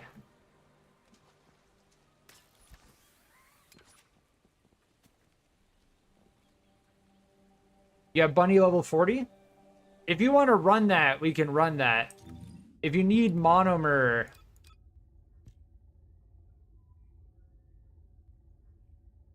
just not mod setup, that's not really a problem. Like, Void Shard farming is not like super difficult. The hardest part is beating the Void Fusion reactors. The mini bosses from the Void Fusion reactors are the hardest part, for sure. So I'd be down to farm Void Shards electric with Bunny.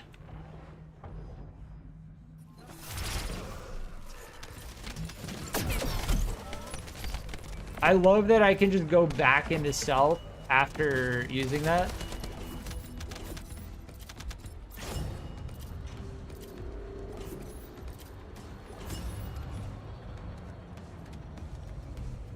Yeah, if you want to, if we want a bunny farm, I'm down.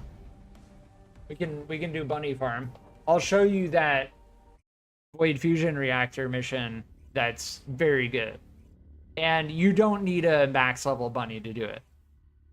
And chances are, if we do it in public, there's gonna be someone else doing it using Ultimate Bunny, just doing it over and over again. Like that's how you know the mission is good.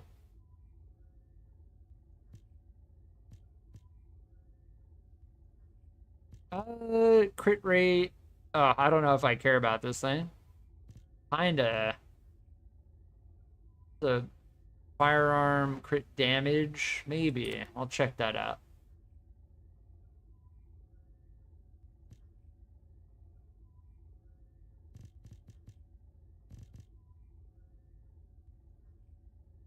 At this point, it's become pretty clear to me which weapon types we want to focus on.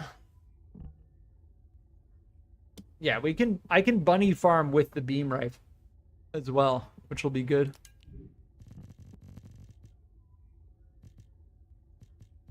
Singular dimension.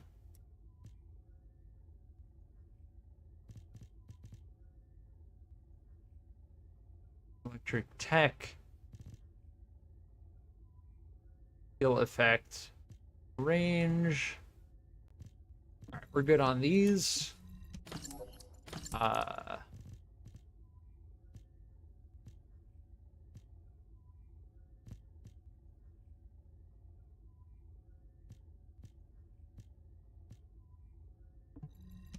Good on these. Switch to my bunny farm preset.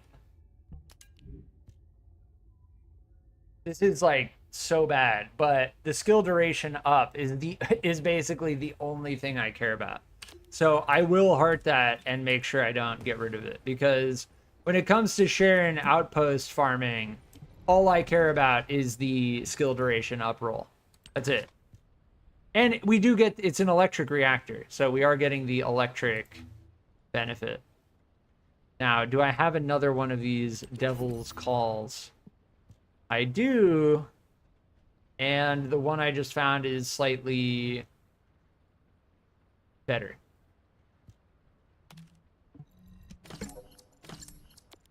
Put that away. Let me switch over to my beam rifle. And then I am set.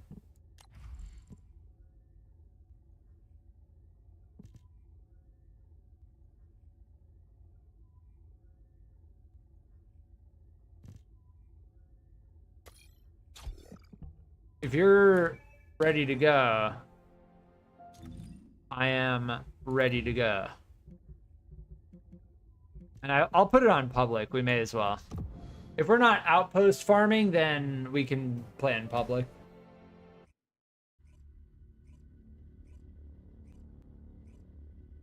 But this mission will stack monomer void chart.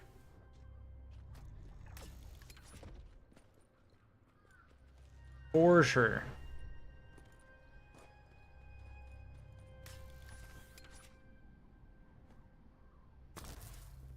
I'm surprised there isn't another bunny here, honestly.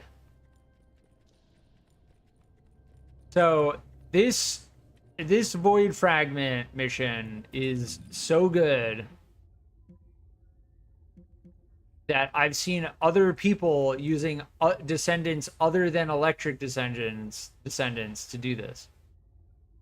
That's how good it is. Like this guy is using ultimate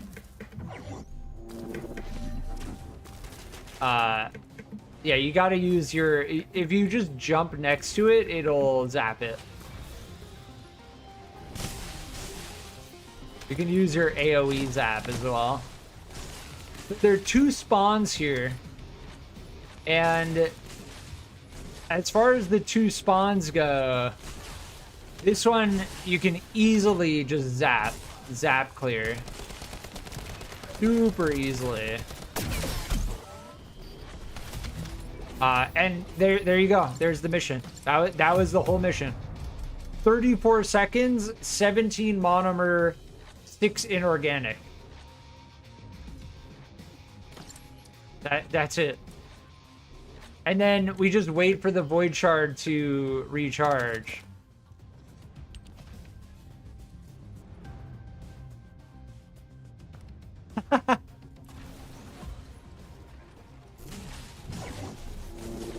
Got the high five emote in. And also this will give you an absurd amount of levels too. Oh, this Viesa is also in on it.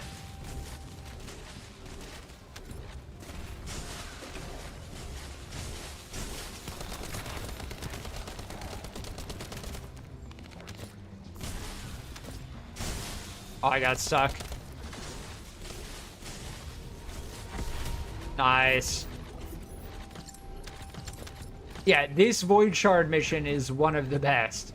Like I said before, this Void Fragment is an electric. So if you're not using an electric Descendant, you're not getting the Void Shards. These two players are using non-electric Descendants. Even though they know they're not getting the Void Shards, they're still doing it because they're getting their XP farming. Yeah, one of us has to zap the Void Fragment. Because neither the Viesa nor the Ajax can zap it.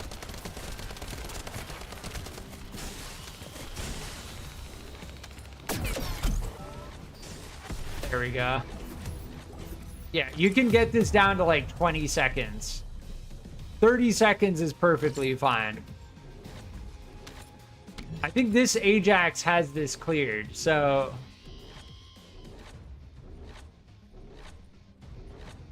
Between making sure that the Void Fragment is zapped is probably the most important thing. See, like this stage right here. There we go.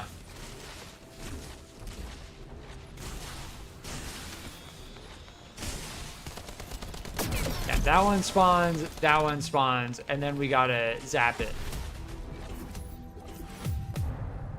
21 seconds.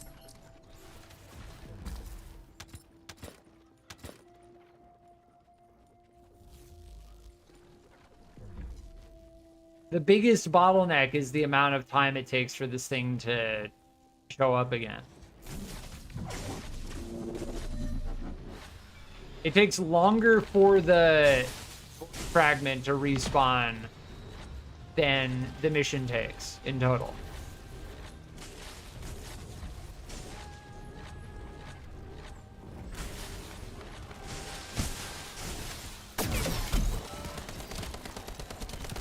But we can run this a couple more times.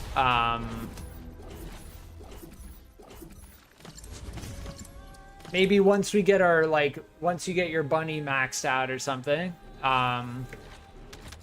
you should be able to level your bunny very quickly here. This is like one of the best leveling spots.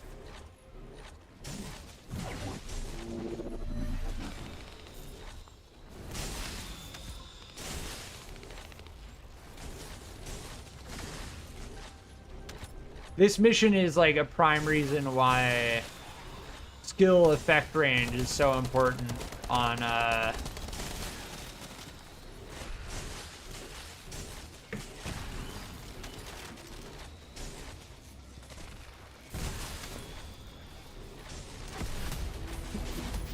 Bunny's lightning emission. You just max out your skill effect range with Bunny, and you like barely even need to move.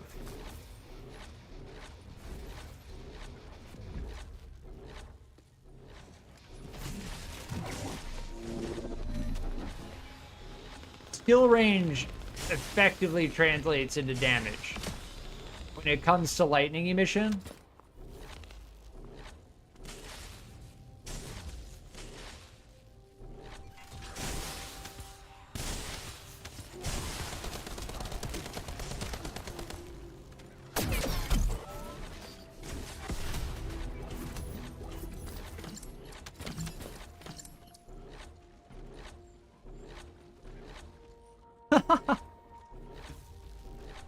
Yeah, I think you already gained like 2 or 3 levels. I'll probably run this until I just max my bunny out. Like, as far as getting void shards goes in this game, they make it such a freaking spreadsheet simulator. Where like, where do I get the inorganic? Where do I get the organic? Where do I get the monomer? Where do I get the polymer? And it's like, if you can just find a mission where you can just stack an insane amount of one of them, like, you make your job so much easier, you know?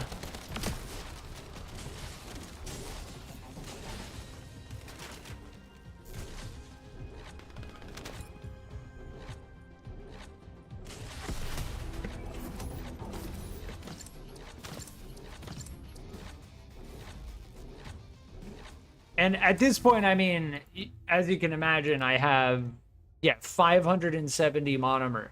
But why not? I'll just stack 1,000 plus, because then I just don't need to worry about it. Then the only missions I need to worry about are polymer, inorganic, organic, right? It'll never be an issue when I'm trying to open void fusion reactors.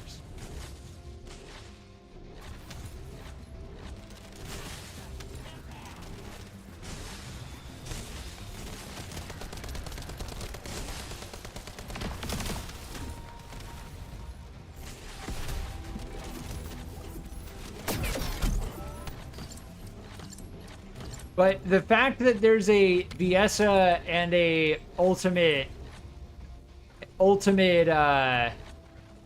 Ajax is just testament to the fact that this mission is very good beyond just the void fragments.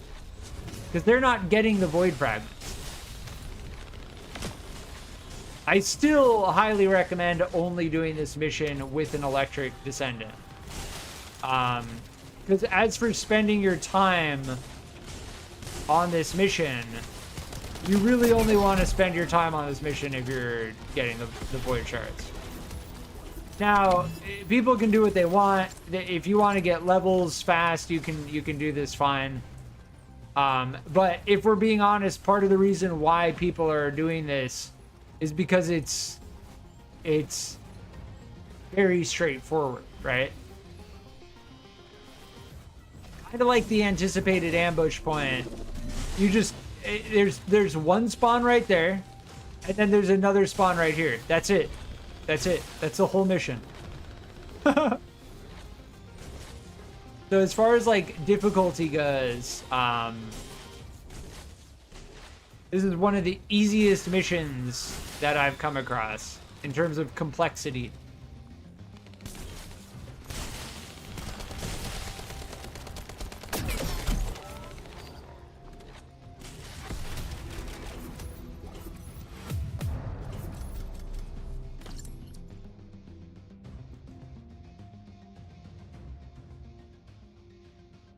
Interesting. But as far as like stacking monomer void shards goes, like you just run this, you level your bunny while you're doing this. You're doing like 2 things at the same time. You're good. Because once you get a massive stack of monomer void fragments, you're good. Like at that point you're good.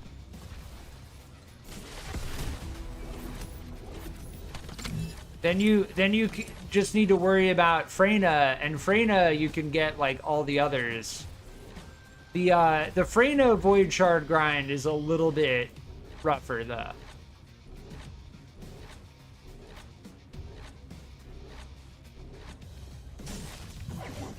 I have my lightning emission cooldown down to like 0.5 seconds, so I can basically keep it going the entire time, which is ideal bunny farm build, because you never need to worry about like, oh, is it up? Like, am I gonna need to time pressing V? Like, no, you're always just gonna have it up pretty much. Now, as far as my Bunny build goes. The only thing is we could go a little bit more into skill duration, yeah. We don't need that much more. Maybe like 1 or 2 more points into this.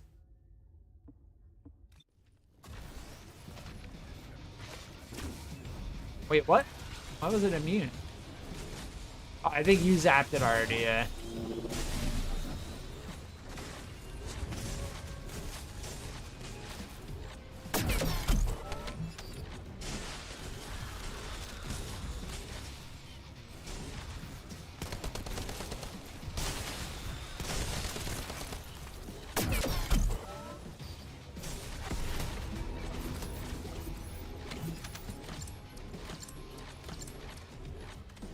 What level? 38? I'm almost maxed out. You're level 28 already. Again, as far as monomer goes, like, the way that void fusion reactors work in this game, like, I, I, I don't want to say you can't have enough. You can definitely have enough, but getting an absurd amount is, it just makes everything easier. Like, knowing that your farm rate you're getting monomer is like the best it can possibly be. That's very good. Yeah, we just like we got 100. We just did that 10 times, you know. And we're getting a little bit of inorganic at the same time. So the fact that you can get inorganic using Bunny is very good.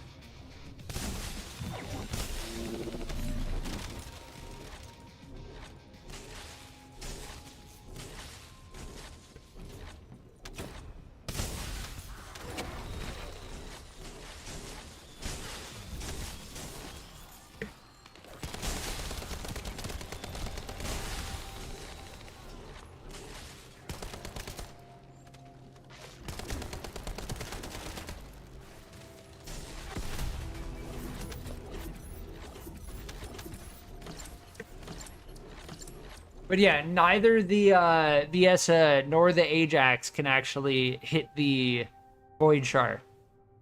They're clearing that one spawn, which is good, but it is a little bit rough that neither of them can help hit the Void Shard. And it's still pretty crazy to me. I mean, that ultimate Ajax just hit level 40. So they're probably not going to stick around.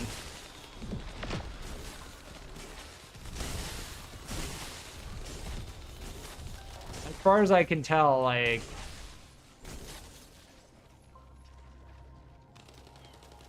there's like no reason for them to stick around. If they're max level and they're not using an electric descendant, there's no reason to do this mission.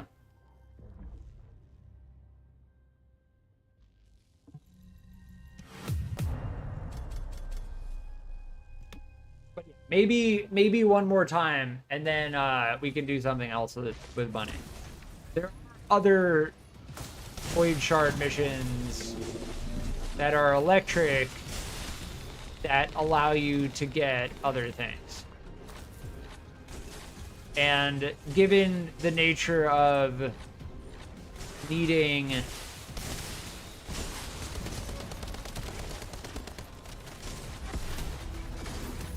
other shards other than monomer, we should probably GG's. We'll find another one. There is another one in Sterile Land. I will be right back quick.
All right, I'm back.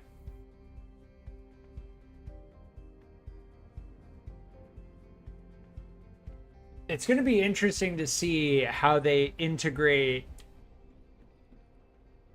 Luna into the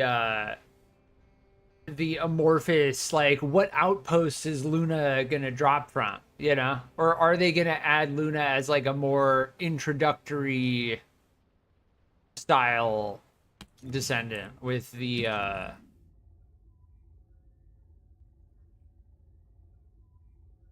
infiltration operations?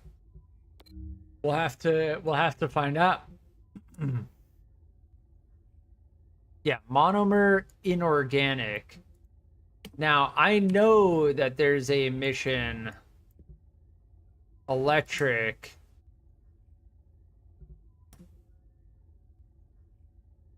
that gives organic and inorganic. But the question is there an electric that primarily gives inorganic?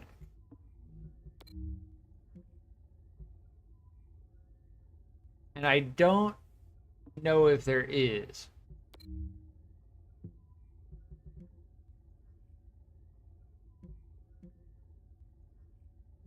I think it's all, but this does give organic though. So as far as this one goes, we could try this one to get a whole bunch of organic to see, to balance out all of our monomer, right? And this one gives 20. So 20 and 4.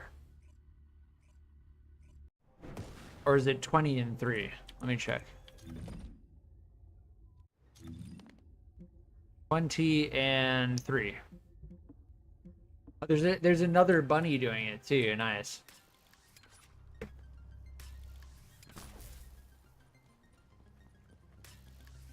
I think as far as inorganic goes, they were just like, yeah, you need Freyna. Like,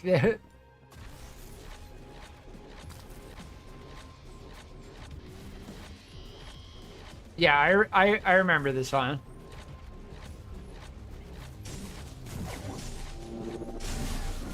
Yeah, this one's pretty clean. I think there are like 3 spawns though, and then there's one on top of the... There's one on top of the cliff, which can be a little bit problematic.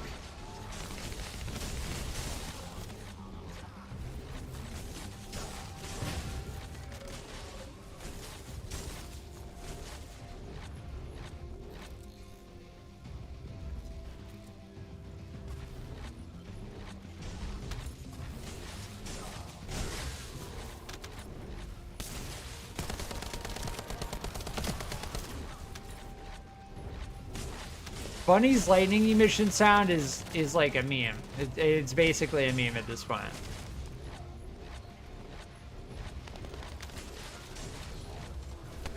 Just imagine thousands of bunnies running around with the lightning emission sound going off. Someone should honestly just create like... Someone needs to meme that make a video of like 1,000,000 bunnies running on screen, all making the lightning emission sound at the same time. Yeah, this one takes a little longer. This one's 1 minute, but we get 20 and 3. So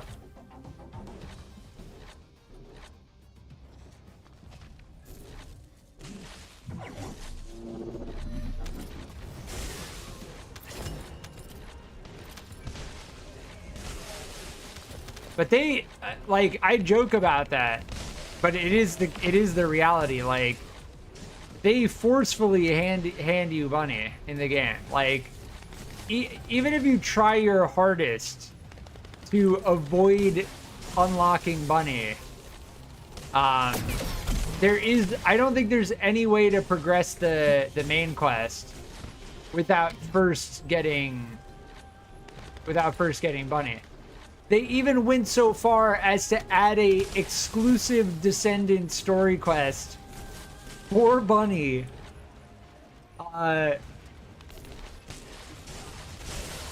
And no other Descendant has an exclusive quest like that.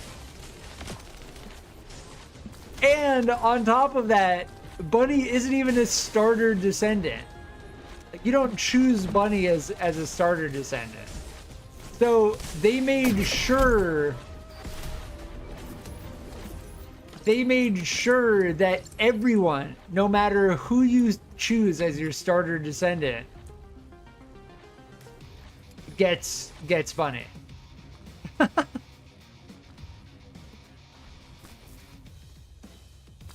So that's why I joke around about them like forcefully handing you Bunny.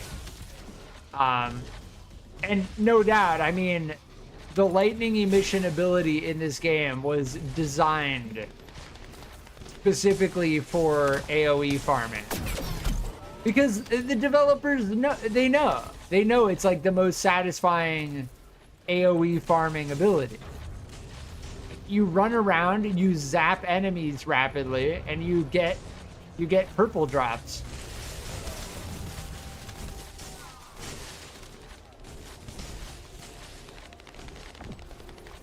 But yeah, as far as this one goes, it's definitely longer.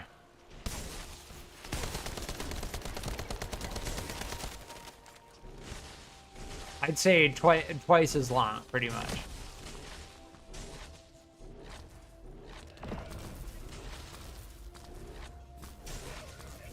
There's a spawn right here. There's one up on top there.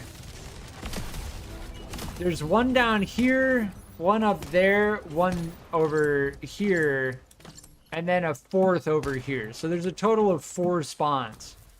It's definitely a more interesting location, in my opinion. But yeah, 1 minute, 10 seconds is not bad.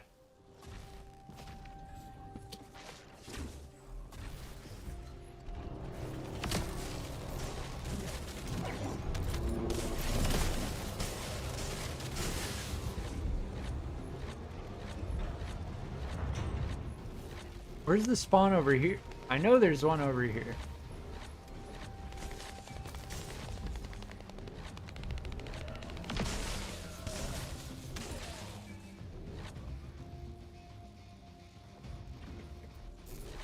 Maybe?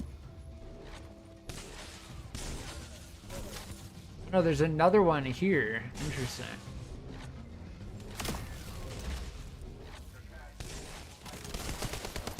The great thing is, if you max out your lightning emission, you don't even need to know where they are. You just zap everything for miles around.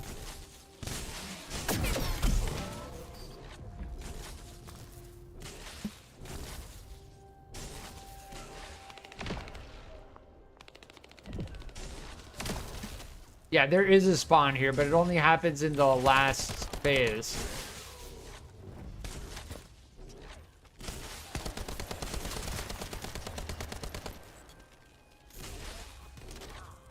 Those shield guys can be tough.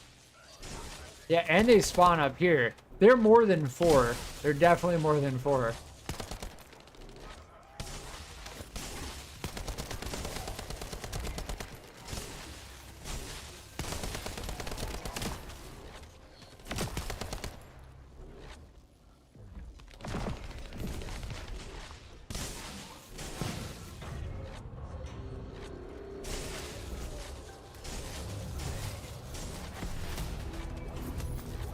Yeah, no doubt having more people makes it faster.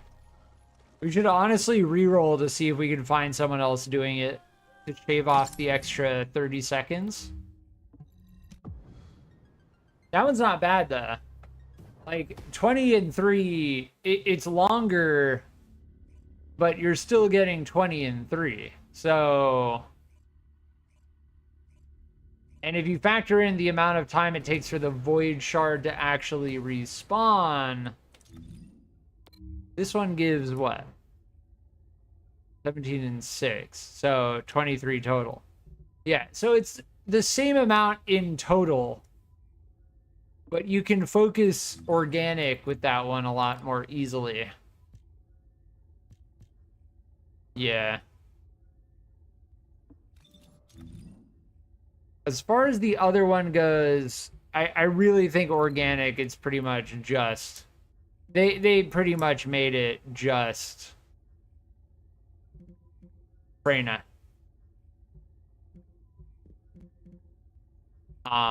And Freyna is another one that you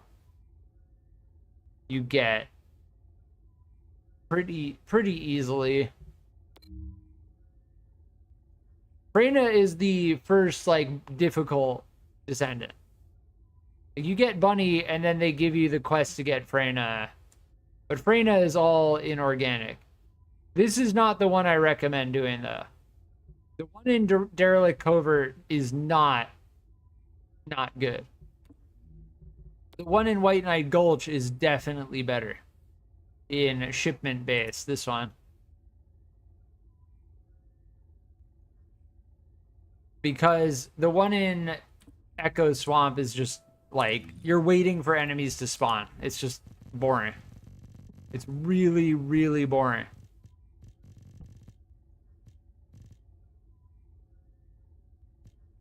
Ooh, crit damage and crit rate. Ooh. Yeah, but shotgun. But still, Fusion Chill for Viessa, that actually doesn't look bad.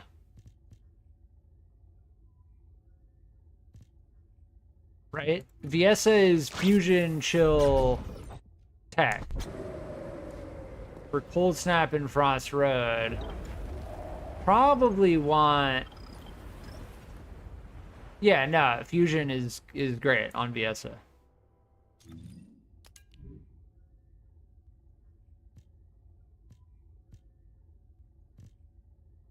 Shotgun, yeah, the shotgun weapon class requirement is definitely not what we want.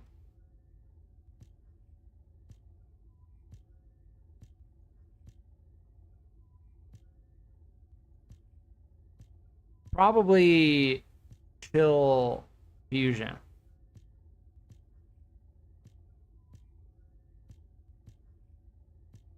Yeah, that's good. We like that. Chill Fusion. The only thing is the shotgun, but that's okay. I never mind having like one of my 3 weapons being something that I don't really care about using. So that way I just have 2 weapons. And then as for the other Fusion tech, that's also, yeah, but that roll is a little higher. And this has chill skill power, so that affects everything.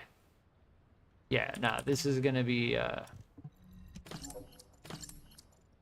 that's gonna be the one for a while.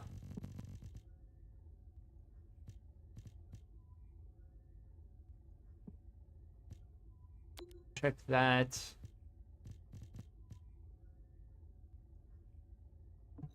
And everything else can go.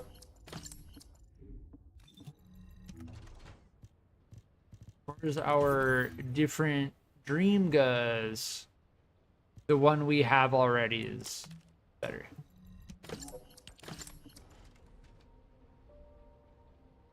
Mine is singular, not tech. Yeah. For Viessa, you want fusion or tech, right?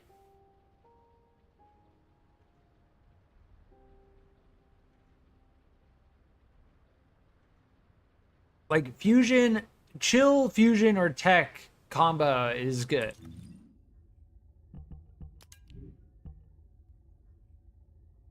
Yeah, as far as this goes for Bunny, this is very, very good. That's why I bumped it. Because the skill effect range, 23%, like that's pretty good.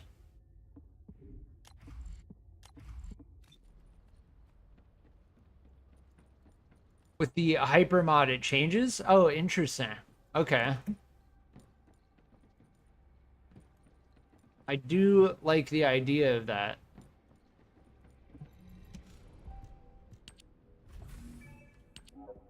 I know they're gonna add for Ultimate Valby.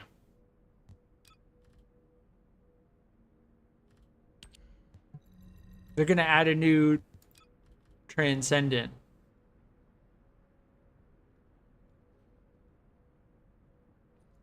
Hypothermia changes tech to singular. Interesting.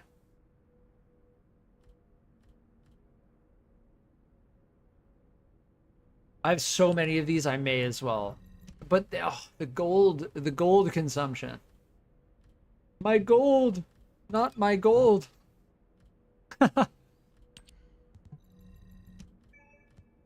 I rarely upgrade my reactors.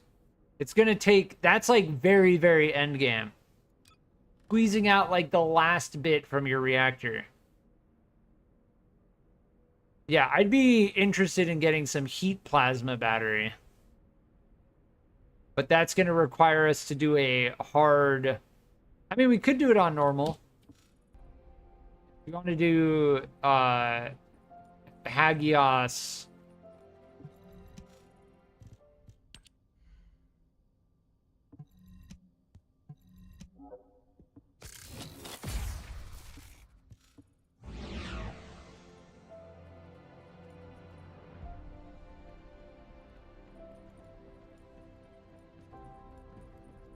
Infiltration mission.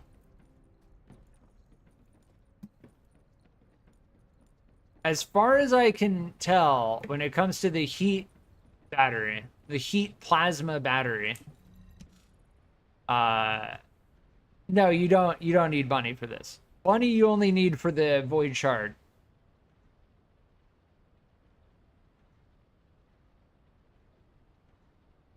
Yeah, Bunny you only need for the Void Shard. I'm probably just going to keep using Bunny, though, to level Bunny up. So we can do the Haven, or we can do Old Mystery. But I think I would rather do the Haven.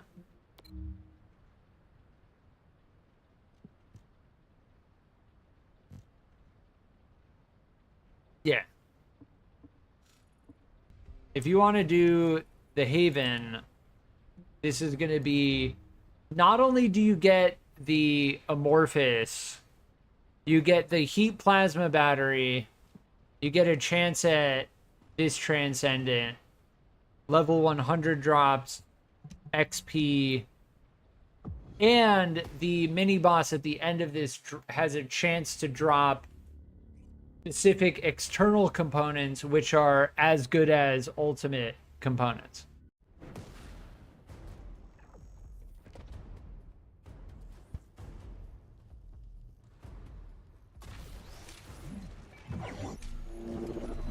But yeah, we do need to kill all of the enemies. Like, it is a thing.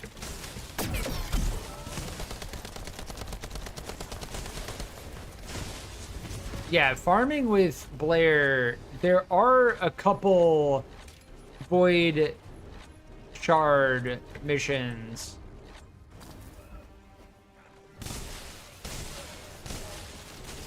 that for fire elemental type that are actually pretty good.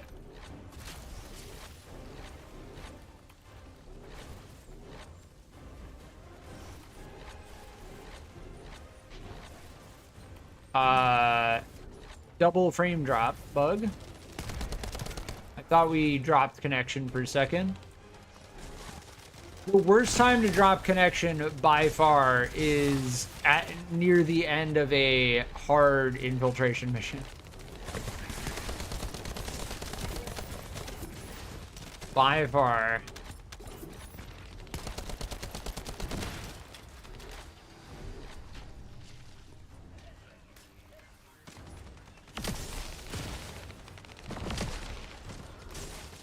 But thankfully, I've only had one drop in the 2.5 hours that I've been playing.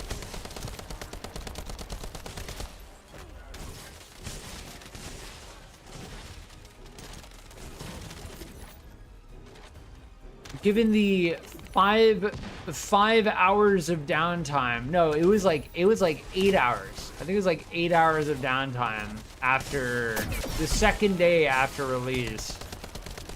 Yeah, these guys should drop the heat plasma battery. There we go. Nice.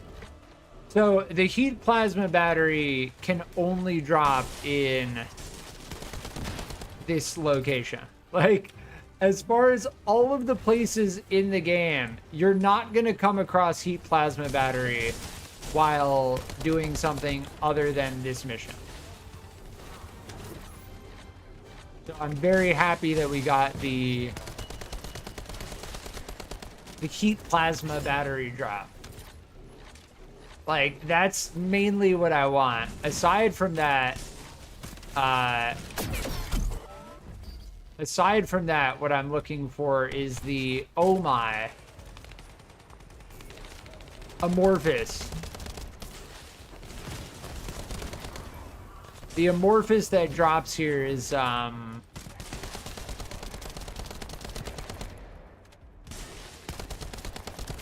what we'll open at Dead Bride. And Silent, if you want to do a hard Dead Bride, we can try. I think as far as like soloing the Colossus goes, I'm happy that I was able to solo hard Executioner, but I'm not gonna attempt soloing any of the others.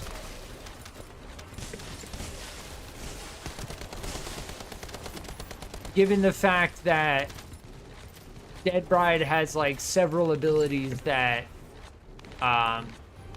you can solo Dead Bride, but Dead Bride Colossus type, the type of Colossus is just going to be so much more difficult.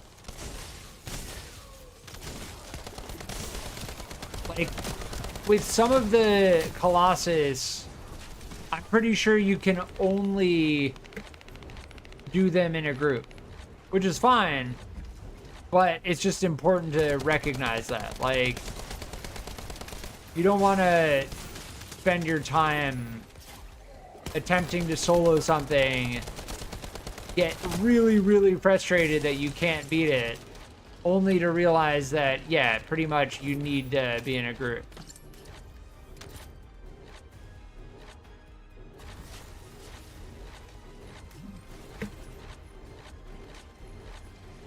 And yes, this is a speed run here.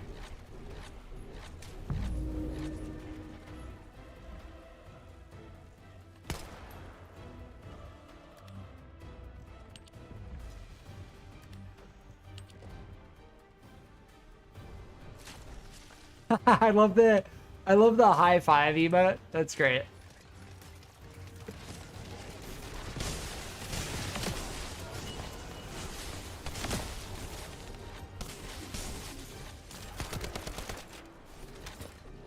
The interactable emotes in this game are a serious highlight when it comes to the cosmetics.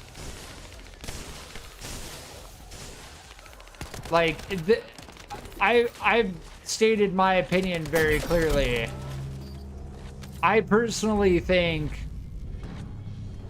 the Conga's emote on the Battle Pass is the best thing on the Battle Pass. Hands down.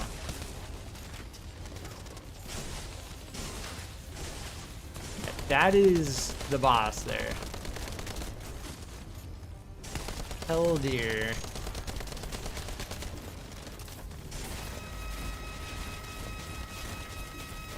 Maximum zap straight to the face.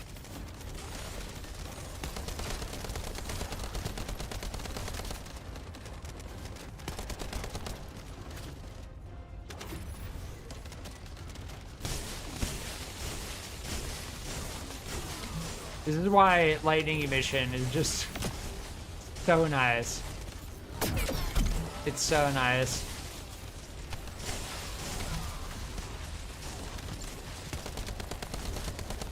I wouldn't consider myself like... Bunny's playstyle is not my favorite. I'm primarily playing Bunny right now to get max level, and we did. So I probably will be switching over to Valby or Sharon again. Sharon is not bad here either, honestly. You just need to time your abilities a little bit more carefully.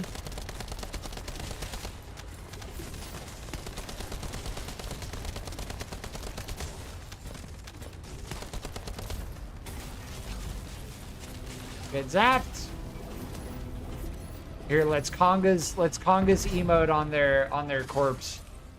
Conga's emote on their corpse.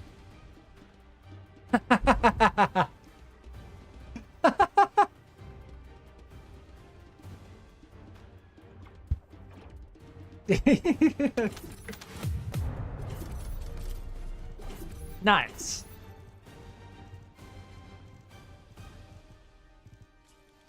Yeah, the 104. We can try opening this, but most importantly, the heat plasma battery.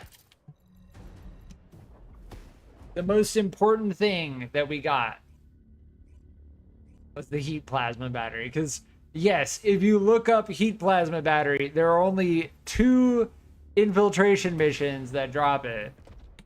And the heat plasma battery is a core element of the energy activate.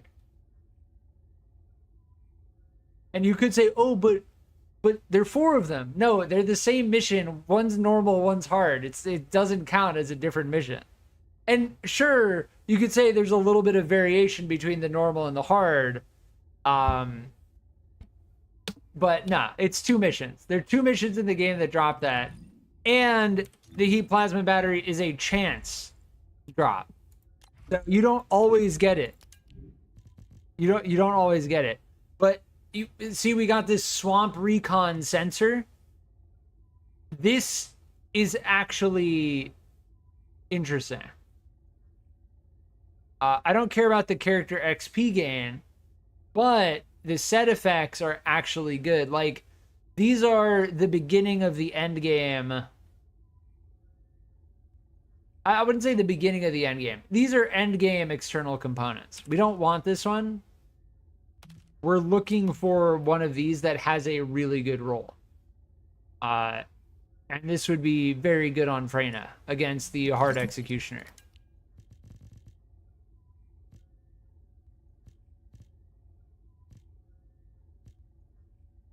Yeah, we're good on all that. We can attempt the hard Dead Bride.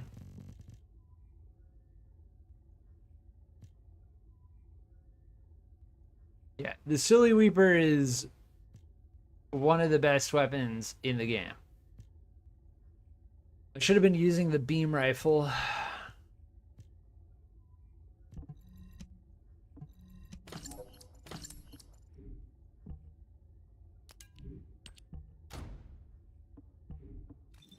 It's fine. I don't want to mess with my preset just for a weekly quest. Like, this bunny farm preset is very good. Now, as for fighting Dead Bride, ideally we would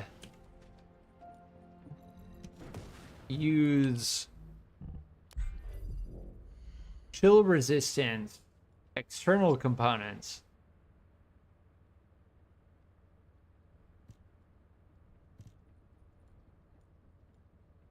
But we should be fine though.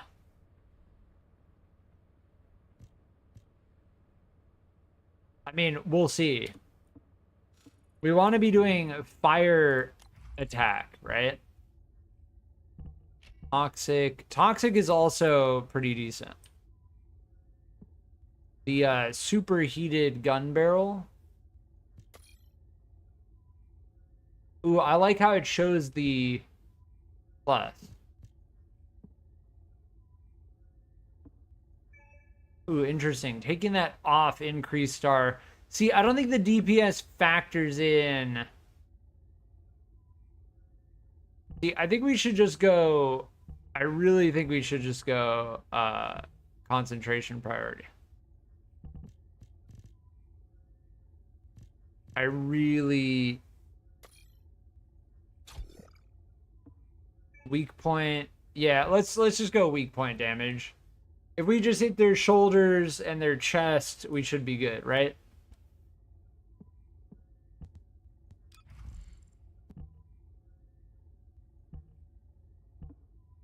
But as far as using let's go Valby. We're gonna go Valby. Yeah. Valby, and then hold on. Did I scrap my hand cannon as well? Please tell me I have another hand cannon. I may have scrapped my hand cannon. Oh no, here it is. Okay.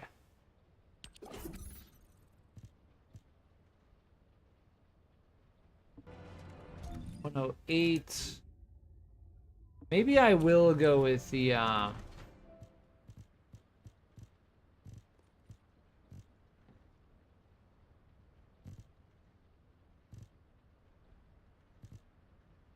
Assassin's Edge. Max HP, max shield. Yeah, this we want to be using. This we want here. This we want. Let me heart this so I don't accidentally delete it. So that we get the optimization condition.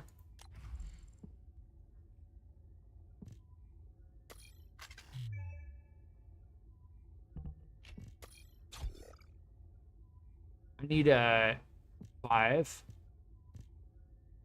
There we go. And then let me go preset, Valby crit, save, and I think we're good. Concentration priority? Yes. Especially on the Eternal Willpower, which already has such an insane crit damage. Building the Eternal Willpower for crit is very good. And on Valby, it's absurdly good. Like, our DPS with Valby is very, very good. Now, we can build it better, for sure.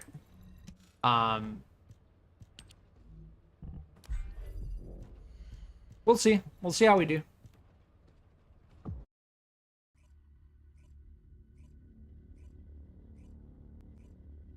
If we don't succeed, it's all good. This is first hard Dead Bride attempt. Our Valby is cranked, so as far as like getting ultimate Valby goes, I'm probably not gonna. I'm still focused on ultimate Gley, honestly.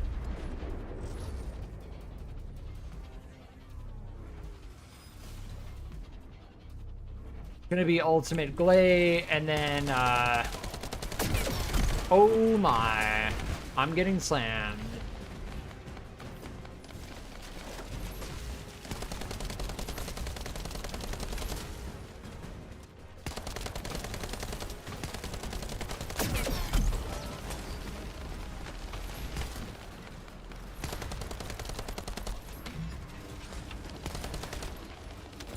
I need to be standing in my puddles while I'm shooting.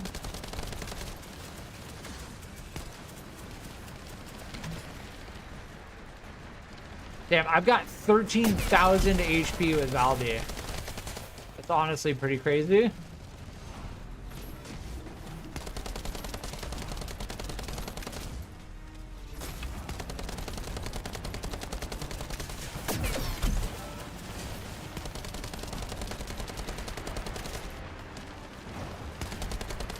That's Gley is using the vestigial.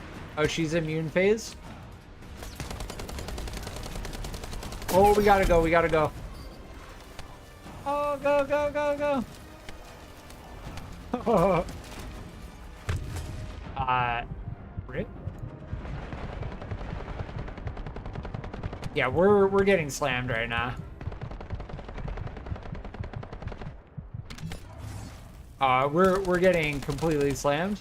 I'll try to help you. Oh my god. Oh, what? I got knocked away from you by the no. No.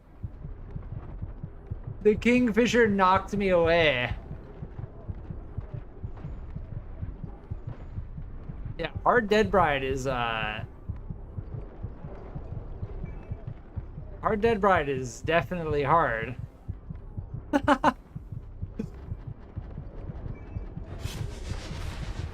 Breasts and pepperonis. We tried. We tried. GG's, GG's.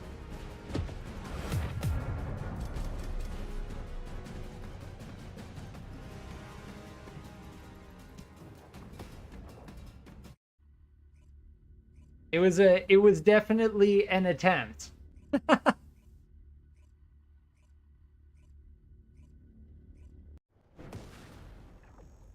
Feel pretty crazy that I have 13,000 HP with Valby. Like, this is pretty crazy.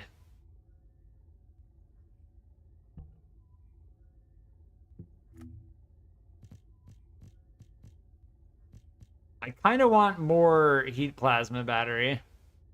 But yeah, to open these Amorphous, I need to be able to do... like, that is...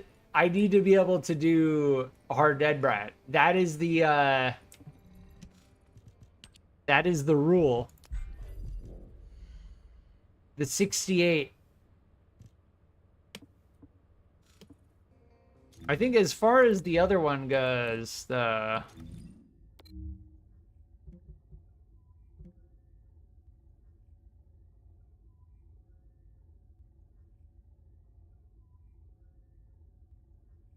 Yeah, we're good on this one.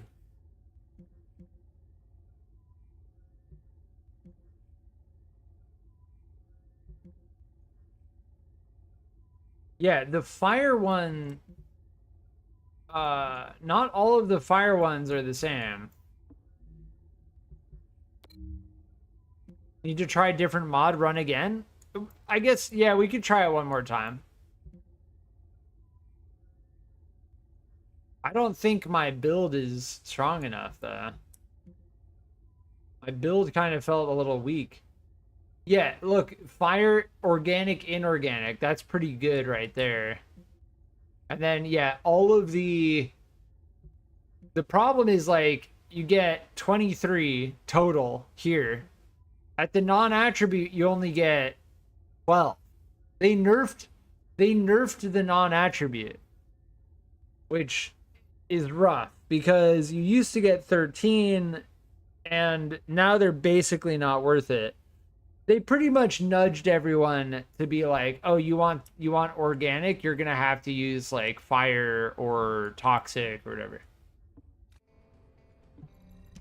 One more? Okay.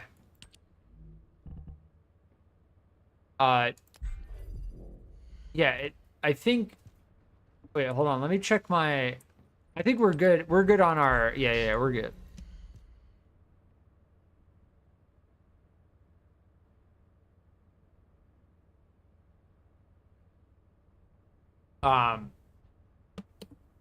We're good on our eternal willpower, right? I think.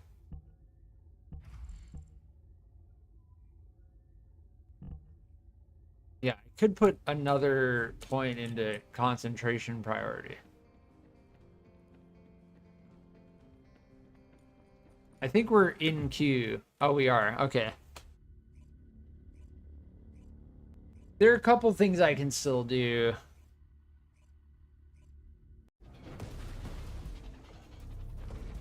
But yeah, I've got energy activator and I've got an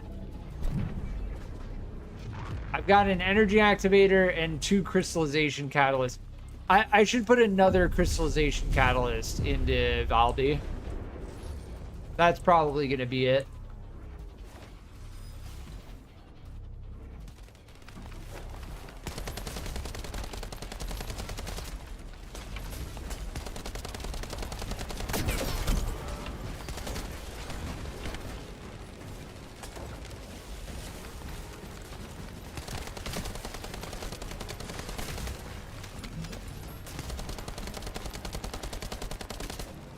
Yeah, I've got aggro.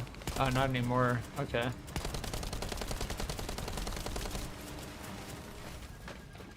That's why Bubble Bullet is so good, because it's the thing that's up the most.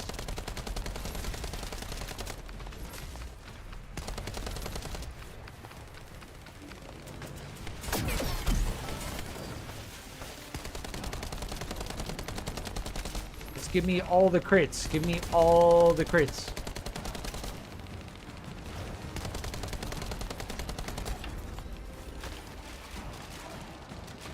She's immune phase. Okay, we need to get out of here.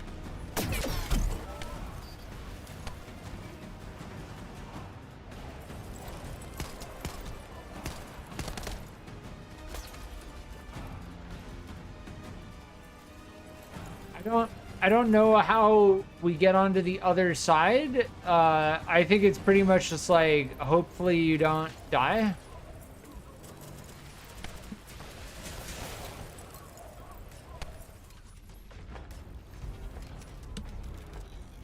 Yeah, there we go.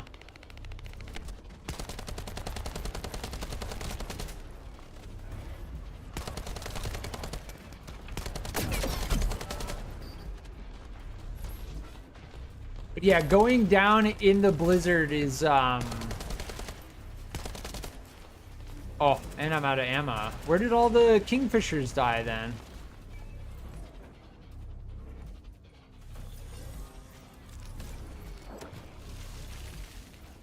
I thought we took out a whole bunch over here.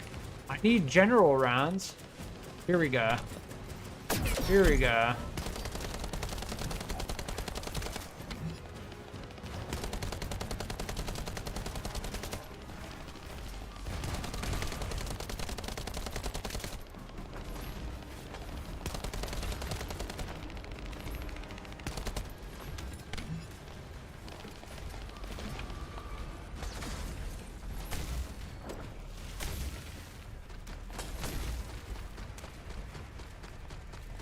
Yeah, our damage feels a little bit...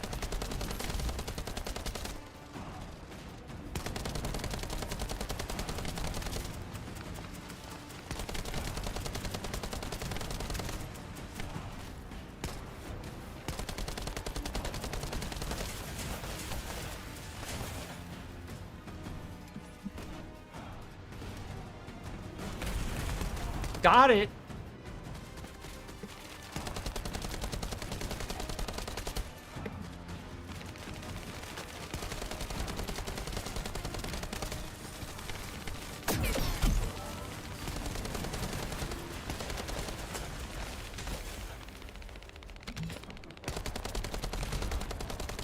Get slant.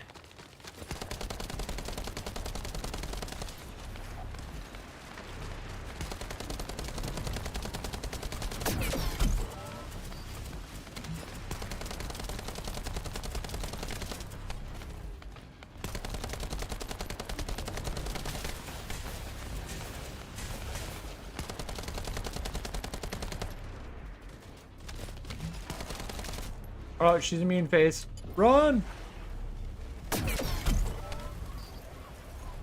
That's what I love about cleanup, is like, during that phase in particular, you can just zoom out, you know?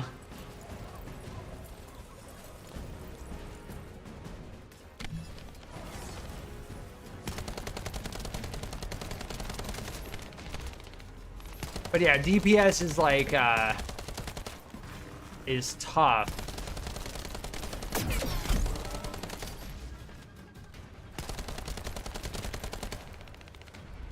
Because they have the,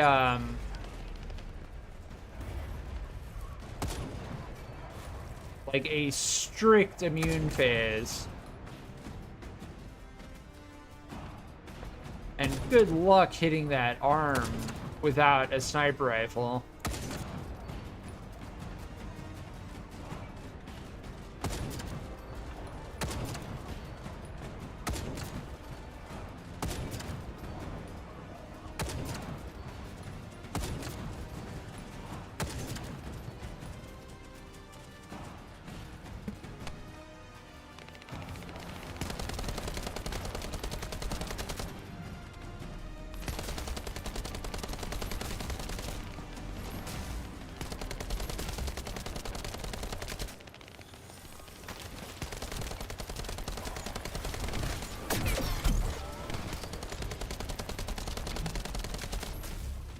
Yeah, we don't even have their shield down yet. 4 minutes. We're fried. It's worth trying, but we're fried.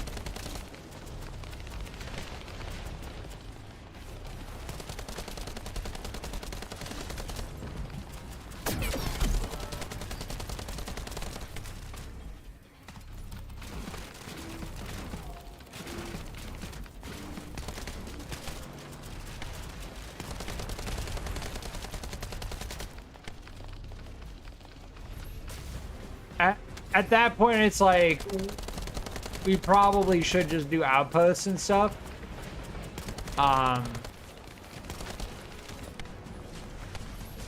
We should just do outposts because doing 10-minute missions where we don't, I mean, we have them down to HP. Like, we'll try. I'm gonna keep trying. I'm not gonna give up hope.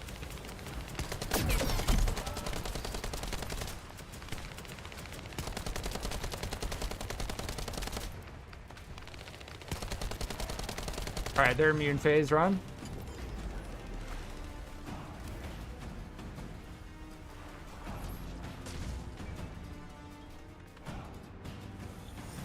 Oh my. I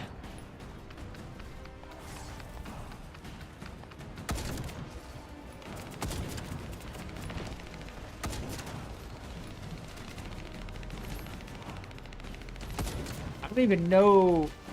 The pink is not even showing up.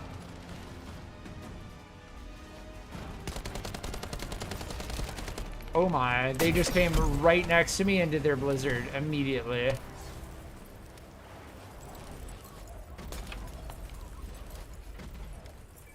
Damn. Well, we tried. Definitely better. I did 30 mil. We got, I feel like if we had that extra 2 minutes, we could have actually taken them. But the reason why I don't do Colossus often is because nothing. Like, nothing, you know?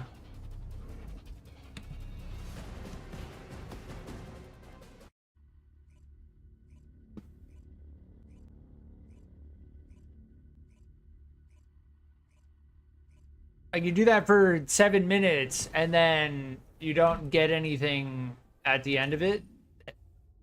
And like that doesn't feel great because it's like, oh, I just spent so and so amount of time doing that. We got firm and metal matte red. Spirit suffix title. Dune suffix title. Survey core.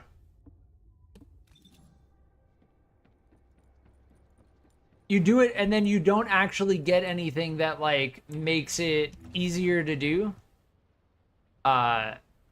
Which is pretty tough.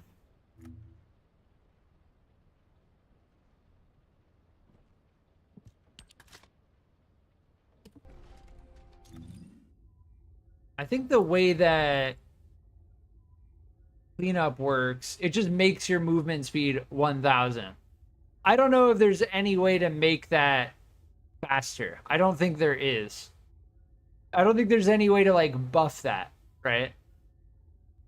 Which is why, yeah, dimension buffs the skill power. Cooldown.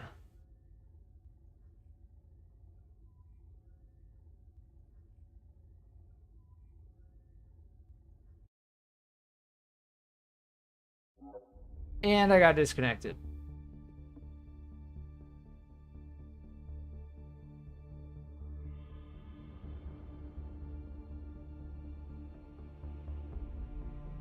Yeah, if we're gonna farm, then I'm gonna switch back to, well, no, I think I got Bunny maxed out now.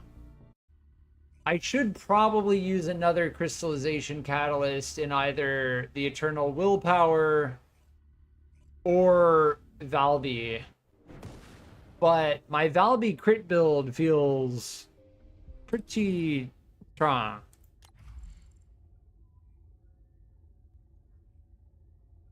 I'm going to put another point into concentration priority.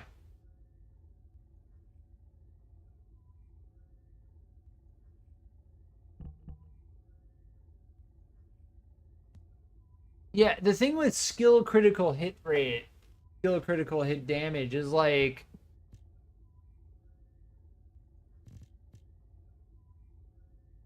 I don't know. I feel like I would be better with like maximize range, right?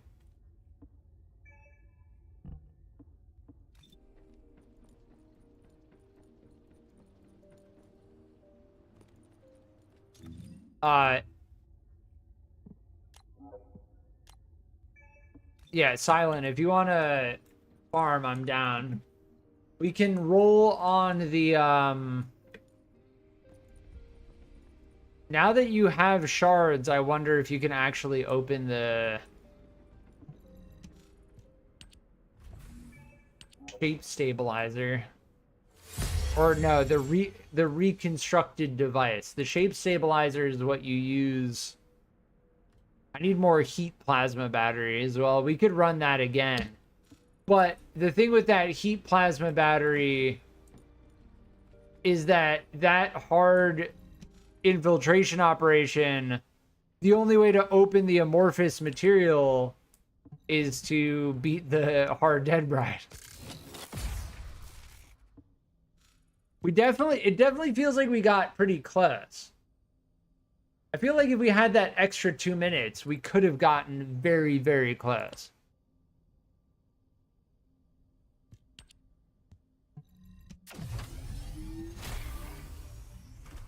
Restroom? Yeah, no problem.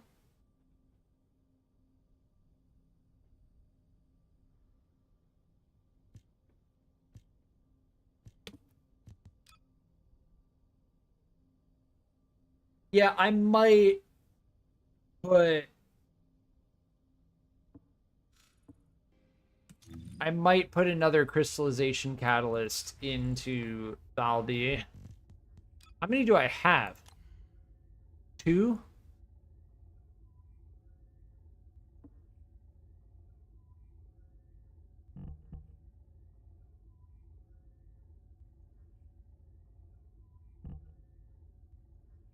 Probably gonna go with malachite or rutile.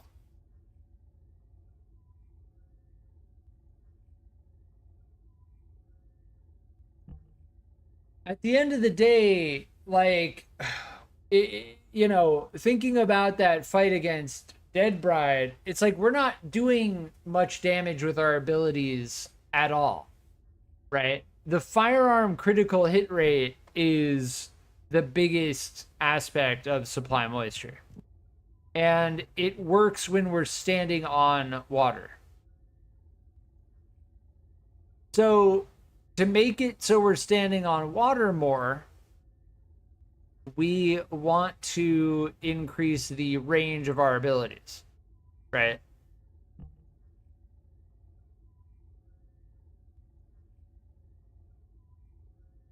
Yes.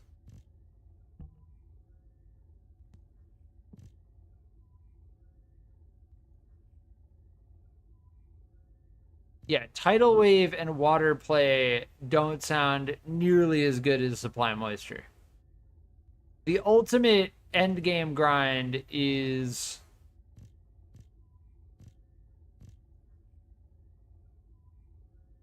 maxing out supply moisture.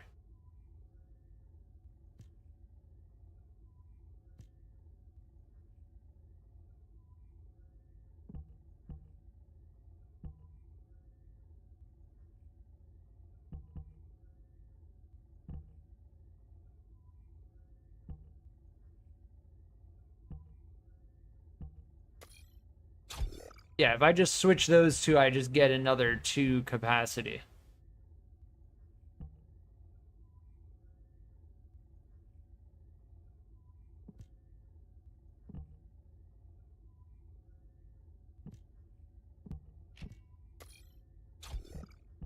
We just go ultimate Valby range, because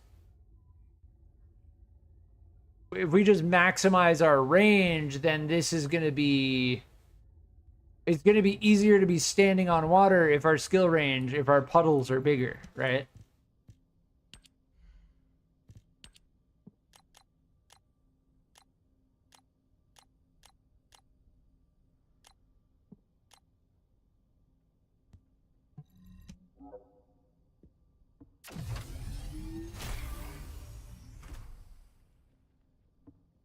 Ready? Nice. Okay.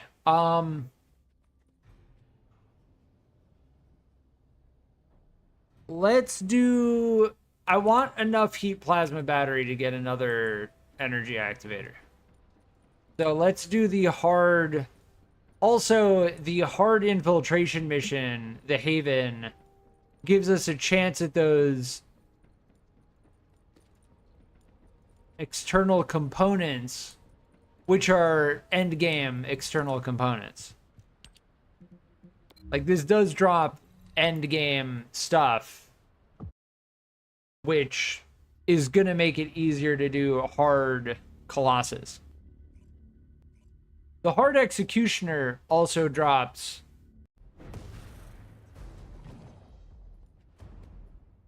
really good external components. So if we want, we could do that as well. Oh, look at that. Look at that range. Look at that range. It just makes my skill range is insane right now.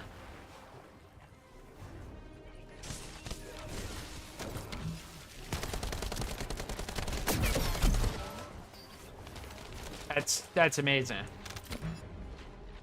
That's what we want.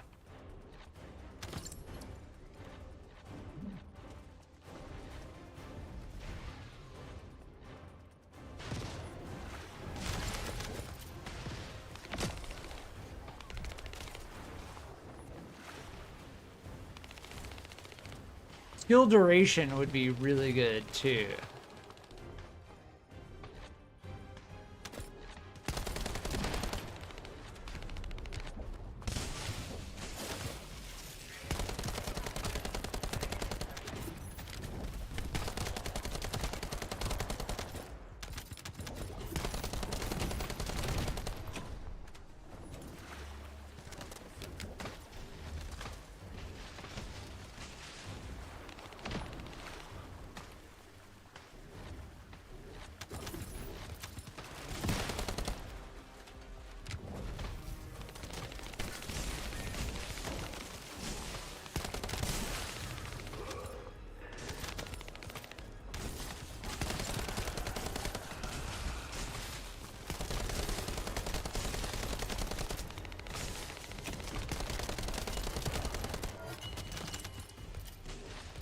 Heat plasma battery? Nice.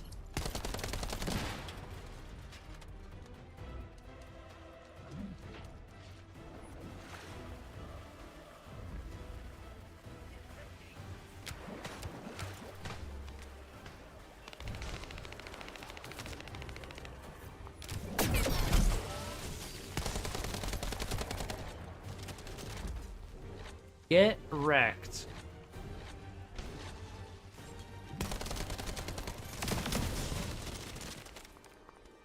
First try. I think this is a speed run right here. Yeah, it is.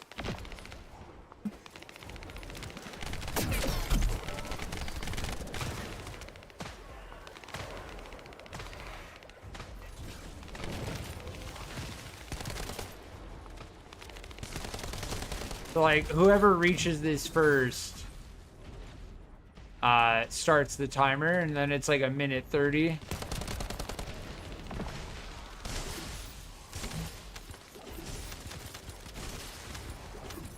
This is like the ultra farm, Valby.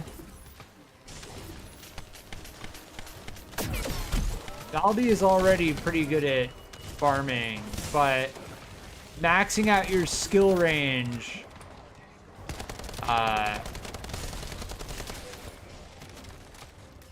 that's the thing, like, range translates into damage, because if your ability doesn't hit an enemy, it doesn't do any damage, right?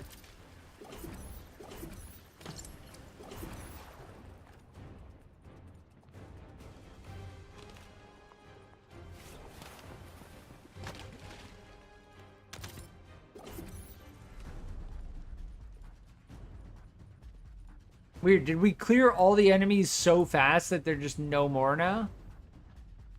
For like the last 20 seconds? That's kind of ridiculous. This is a speedrun here as well. Galbi versus Bunny in terms of speedrunning. Bunny is still the best speedrunner by far. Like, but the thing with hard infiltration though is you can't speedrun because you need to kill all the enemies.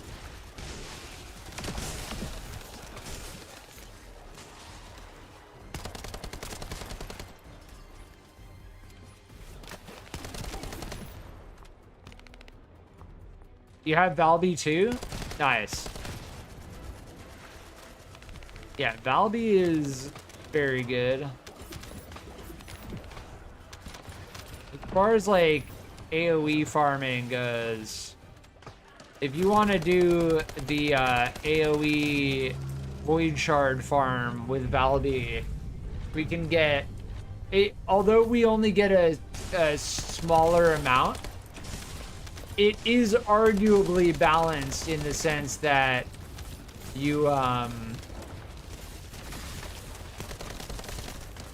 you get 3 of each type, right? So in getting 3 of each type of Void Shard, it is effectively balanced. Because then you don't need to worry about like getting certain ones and whatnot. Canceled my reload.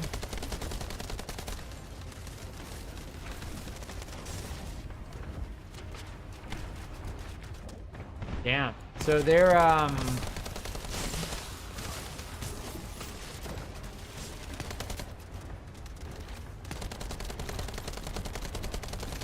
their slam down does actually look at how big Ajax's shield bubble is. My god.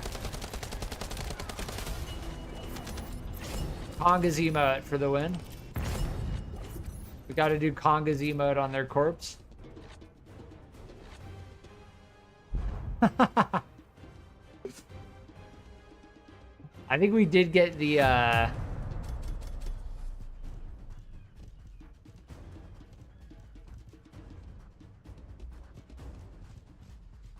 we got enough heat battery, I think, at this point. GG's. Yeah, if you have Valby silent and you want to do some balanced Void Shard farm, non-attribute, I know the best spot to do it. And we get 3 of each.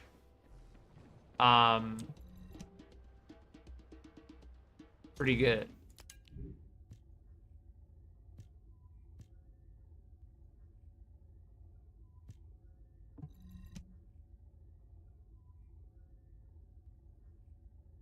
Yeah, for chill and tech, skill critical hit rate. I don't know.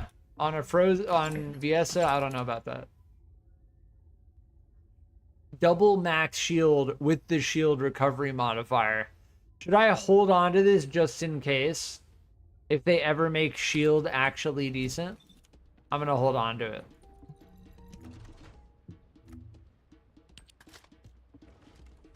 The hopium that they make shield work with defense or something.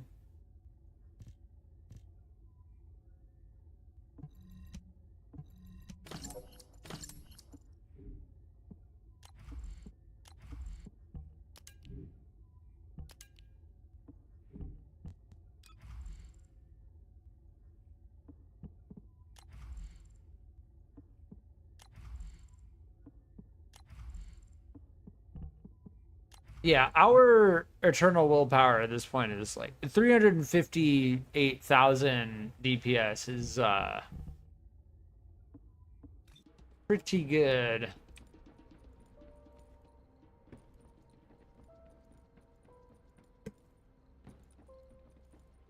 Oh, do I have enough now for this?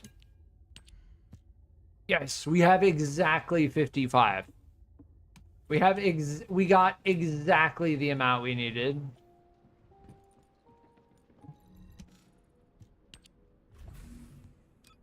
It's a random chance as well. Oh, we don't have the gold. We need the gold. I'm gonna have to gold farm. If you want a gold farm, I'm gonna gold farm.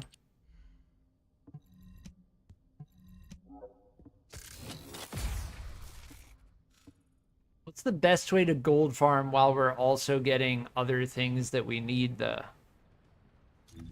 That is the question. I know of several good gold farms, but I don't know of one that gives us something we also need at the same time.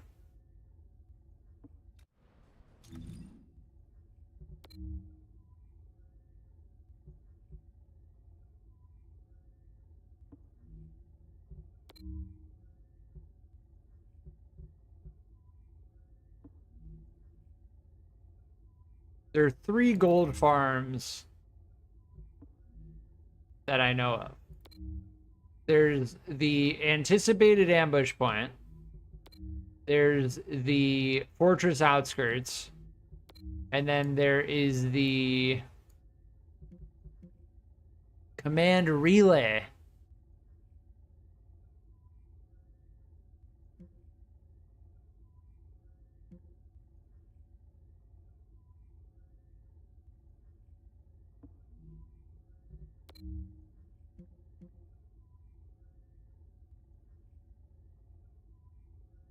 I don't know. I feel like this is gonna be the best one. Oh, if you're on Valby, we could do Void Shard. Yeah, if you're on Valby, then we can definitely do Void Shard. The only problem is Void Shard doesn't give us gold. That's like the biggest kick in the nuts about the game is like, oh, there's a ultimate bunny already doing this. Nice. They're already doing most of the work for us. That's great.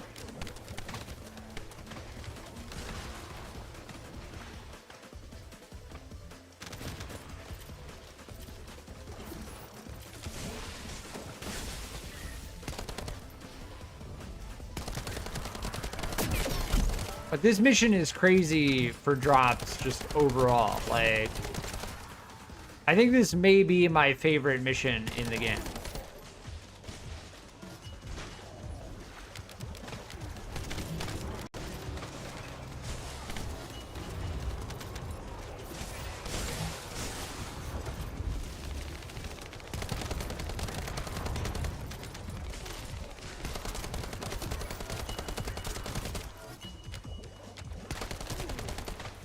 I really need to use my Q more often. If even just to get like AoE down.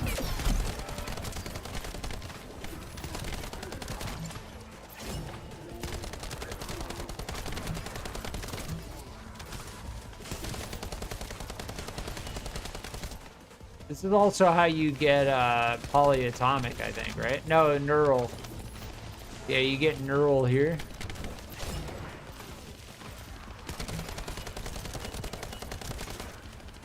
All the drop sounds just happening all at the same time. Beautiful. We do like the sound of drops going off all the time.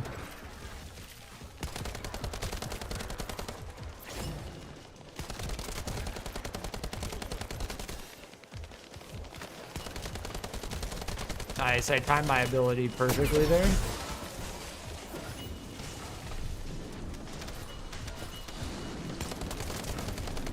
This might be one of the highest drop missions in the game. Like, the sheer amount of drops you get at any given moment while doing this quest.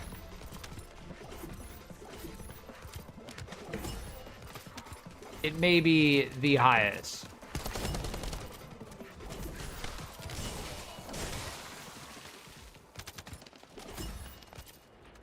And I think as far as this goes, if you guys do that,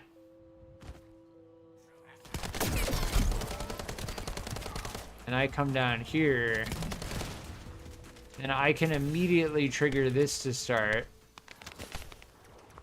I think? Yeah, I can. Interesting. And then the mission's done, and we're good. You still need to pick up the neural, though.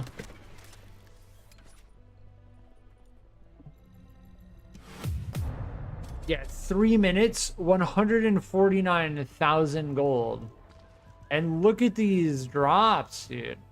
All electric singular, which isn't actually bad on Bunny, technically. Actually not bad on, not bad on Bunny.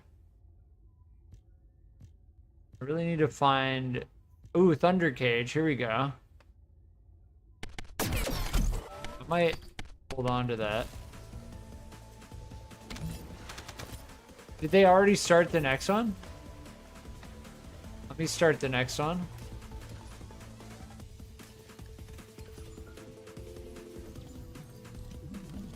Run this maybe like another 1 or 2 times.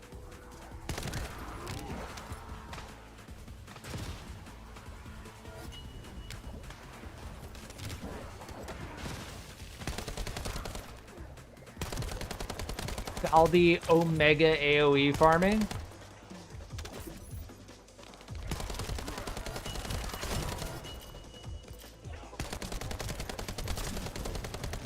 But if you do this in a group, you need to hit all of them at the same time.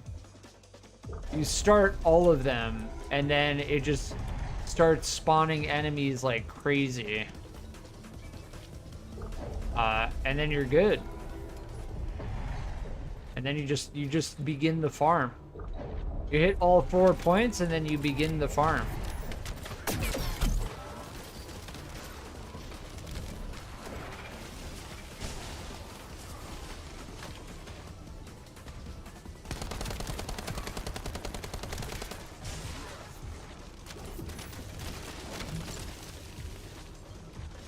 I wanted to check through these quickly, though. This one has... I might just... Dude, how are these guys not dying to my pools right now? I just heart the ones that are Thunder Cage and then look at them later. But I need to make sure that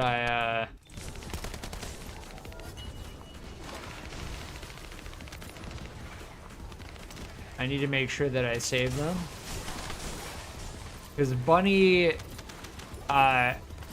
Ultimate Reactor...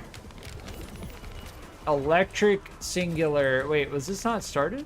Wait, what? Oh, this one wasn't even started yet. What?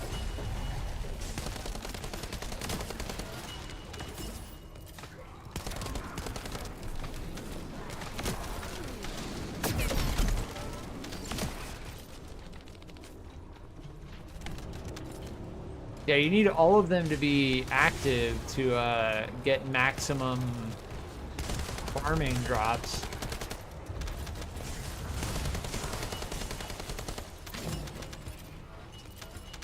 I love just the purple and gold all over the ground everywhere. The thing is, like, if we're being very honest, the truth is, like, ultimate reactor drops are worthless unless it's a combination that you're really looking to get, right?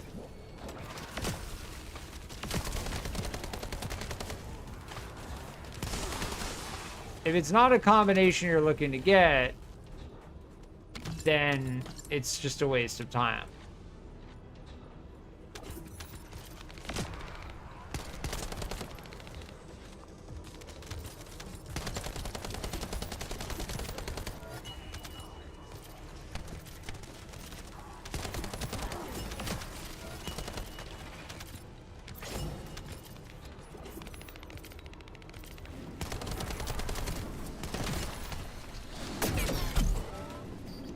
You can farm this, like, no, not farm, but like intentionally leave one of them. I don't think the enemies keep spawning is what I'm trying to say. Like, if you don't complete it, then the enemies don't spawn, right?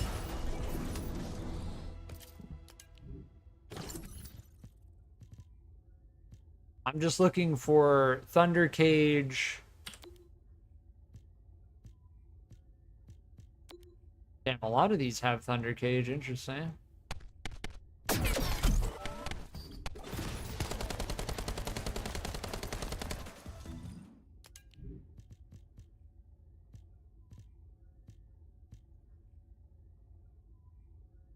I'm looking for skill range.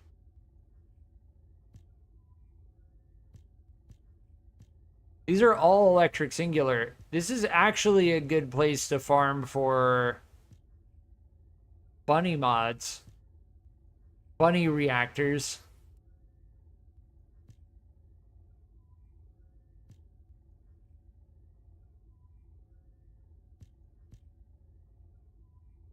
Yeah, unfortunately, none of these were decent rolls. They need to fix that. Like, the fact that you need to scroll to see the bottom attribute is troll. Like, that's like early access beta type stuff. The fact that no one was like, hey, nobody likes to scroll when they're looking at mods, like, yeah. They put the most important stuff at the bottom and you have to scroll to see it. Like, think about that for a second. Ooh, yeah, but tactical rifle? Nah. All right, let me look at these. Electric skill, that's actually good.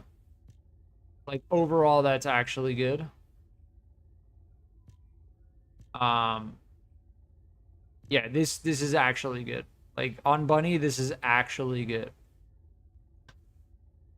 So I'm gonna keep that one.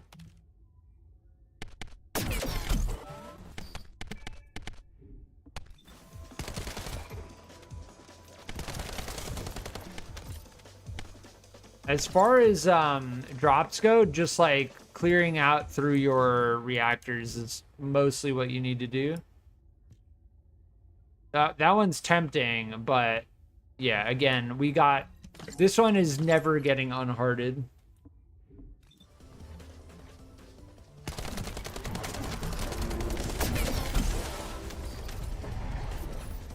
Are all of them active now?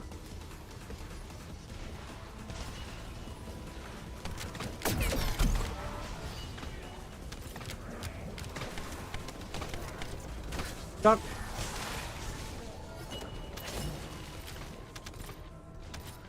Yeah, you mostly get reactors. The fact that we're getting electric singular ultimate reactor drops is very, very good because that's what you want for Bunny.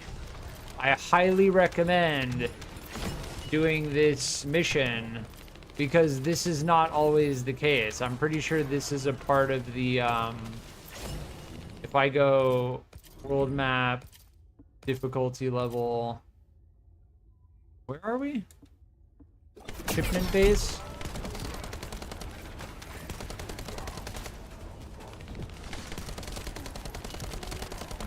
This mission is like even better now, that's what I'm trying to say. Because I don't remember getting these many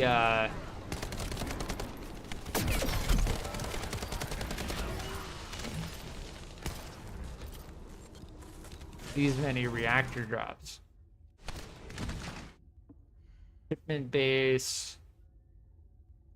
Shipment.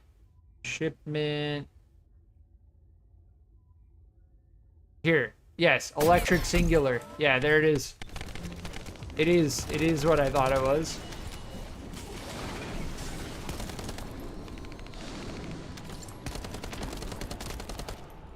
Yeah, this mission is the place to find a very, very good reactor for Bunny right now.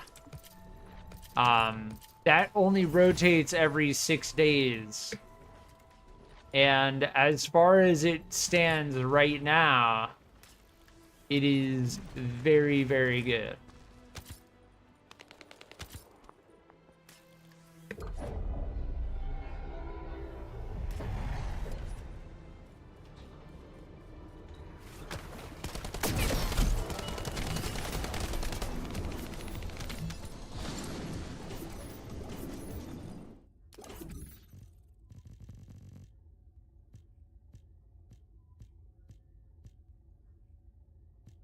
Yeah, I don't think we're going to be able to beat that. Thunder Cage, Electric Singular, Skill Cooldown, and Electric Skill Power Boost. That's going to be very, very difficult to beat. I just don't see us. The only way to beat it would be to have ultimate rolls. That's it.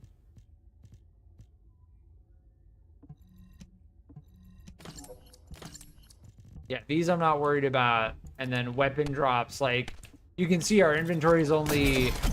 Just clearing out all of the reactors is the main thing. The reactors by far are the most common drop.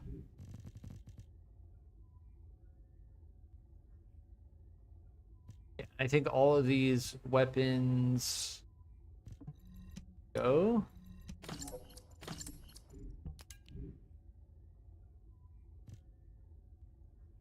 Yeah, if it's not an ultimate, then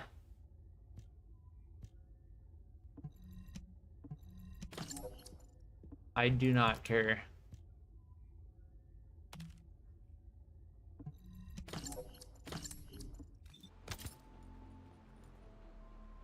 If you want to run, let's run this one more time, because I honestly think that if you're cycling through these electric singular drops, you will absolutely come across a really, really good reactor for Bunny. And that's not always the case. Like,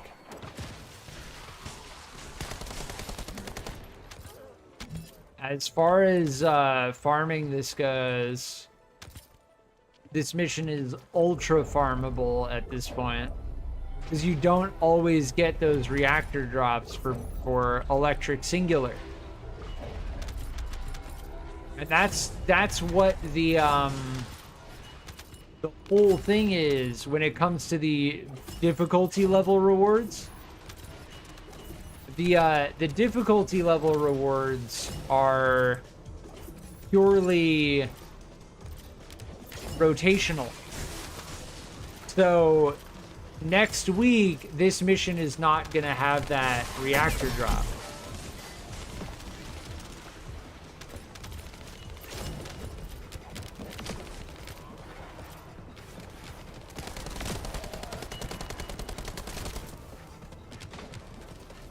So, as far as us doing this mission right now, like, we are spending our time very well.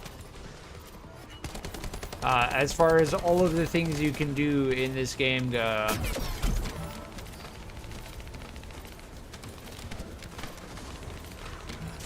Like, knowing how the... I personally just don't recommend doing the, special operations at all. Like, Kingston defense mission, like, no more. Seriously, like,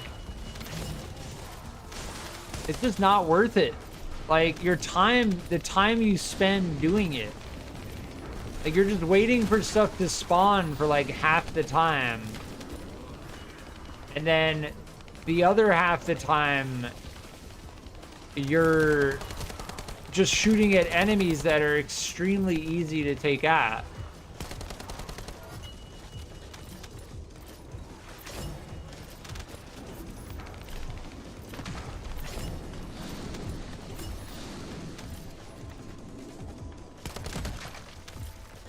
Thankfully, it's not a really good farm mission. The thing is, if it was a good farm mission, it wouldn't be so boring. That's the thing.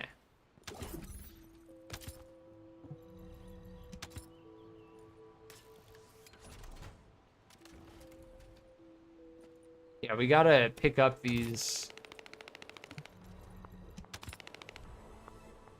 I think I picked up all 4 of them. Nobody else picked them up. Let's see if anyone else actually finishes the quest. We'll see.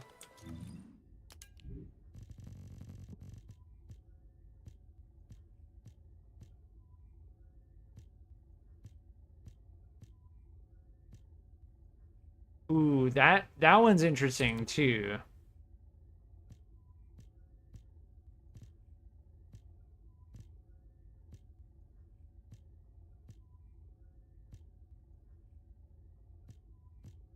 Yeah, again, as far as the ultimate weapon, the ultimate reactors go, if we find one with the Thunder Cage, we're just not gonna find a better one.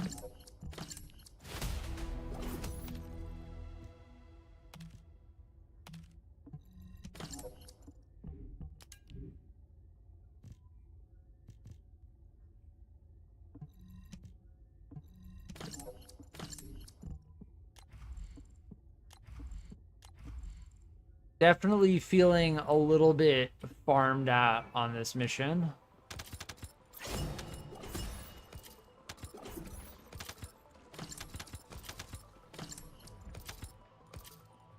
I think we're good.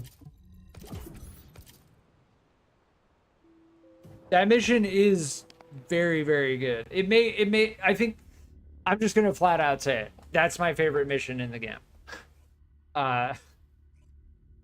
Because you're just like, you don't stop. Like, enemies just, it's the highest spawn rate that I've ever seen in the game. It is the highest spawn rate. And I just found probably the best drop. Skill cooldown and electric skill power boost are 2 of the best rolls that you could get on Ultimate Bunny. So, as far as this goes, obviously skill cost would be better than skill cooldown, but skill cooldown is still fine.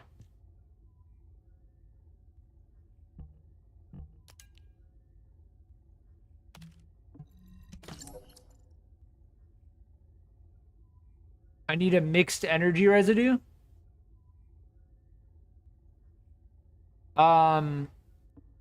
Yeah, we can go do that. I can hop on Enza easily. Very, very happy to crack open a vault. Agna Desert. Let me just make sure to get this on Bunny and then save it as the ultimate. We're creating the ultimate Bunny farm preset, right? And for the true ultimate Bunny farm preset, we need the Thunder Cage.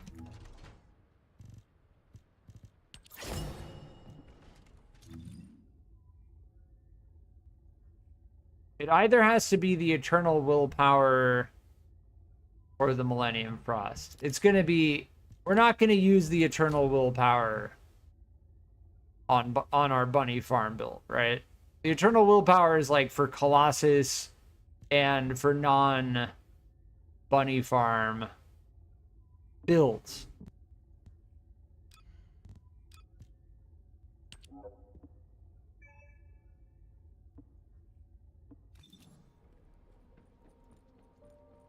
Agnew? Wait, what is Agnew?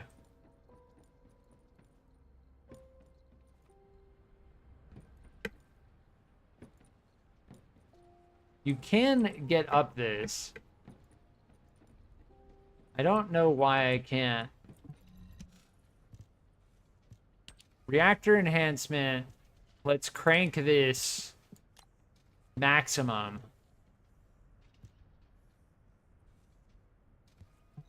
Get the extra, what?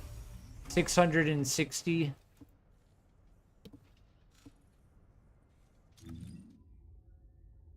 Agnew Desert? Yes. I need to re-roll our Thunder Cage. I'm gonna re-roll it like 2 or 3 times, and I'm gonna keep the I am gonna lock the firearm attack.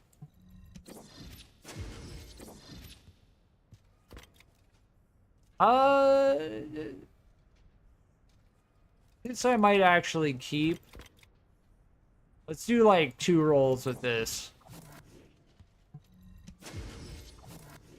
Yeah, there we go. Attribute status, trigger effect. There we go.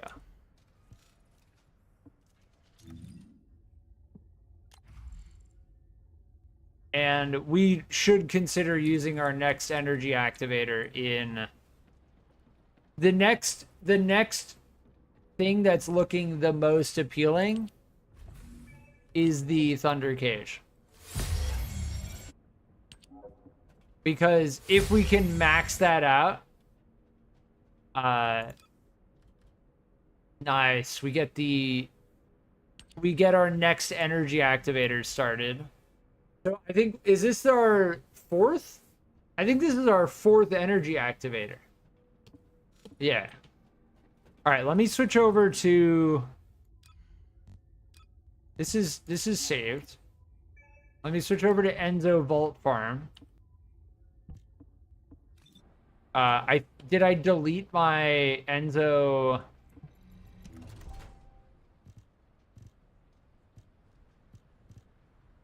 I think I got rid of my Enzo non-attribute reactor.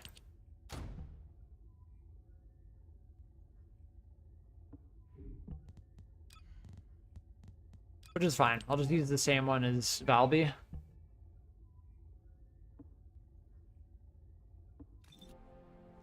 All right, we need to go to Agna and we need to find a vault. I think as far as the vaults go, like as long as we're standing next to each other, we get it.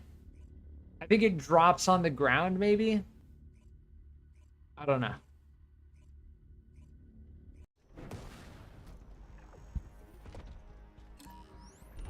Nice. There is one here. There, I can see it already. The desert is always like super easy. Code breaker.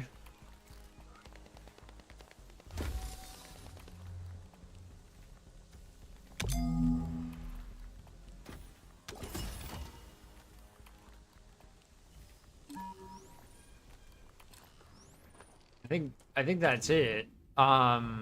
We could do another one while we're here.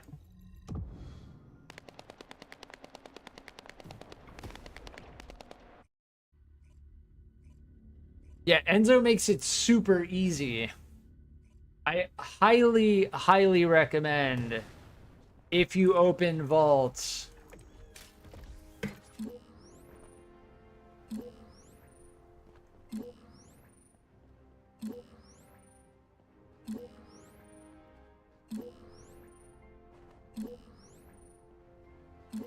Do it with Enza. I really... Oh, here. Not to say, I had no idea.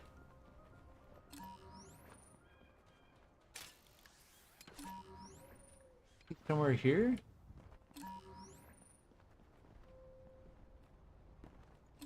There it is. Precision code breaker.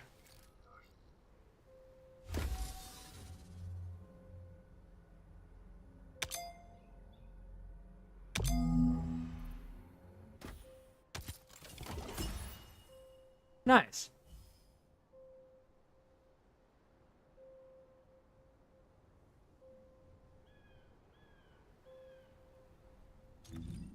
Yeah, as far as cracking these open goes, I mean, but they're doing that that outpost. Neither of them are using Sharon either, so yeah, that is why I don't do public outposts. You know the underground one? Yeah, I think they spawn differently. Yeah, I know there are multiple spawn points, yeah. I did check my ping, and it did, at least on the first one, it didn't say there was another one. But I should be able to get another. I know there are like 2 really easy vaults in Vespers.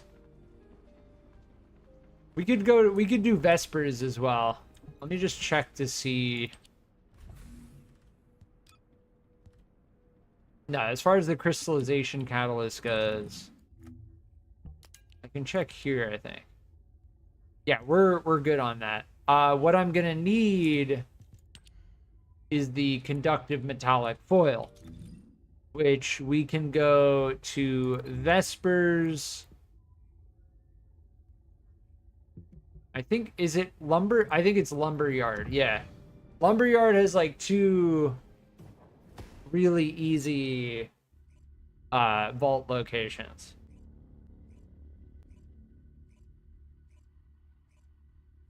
I don't know how the code breakers work beyond.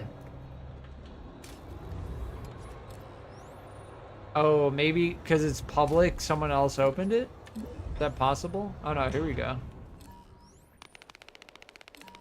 Yeah, there's one up here. There are 2 spawns up on top of that mountain. The spawns are static.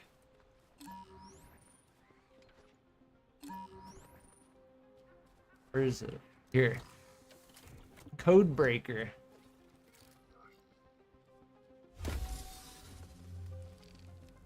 So I'm gonna need like 2 of these. 2 or 3 of them. Yeah, we got 7 from that one. We try the ruins as well. I just know that lumberyard just always has 1. If someone opens in public, you must switch? Yeah. Probably should just do it in private. I think that'll guarantee that we always get a... Is that... No, that's Ajax. I don't know.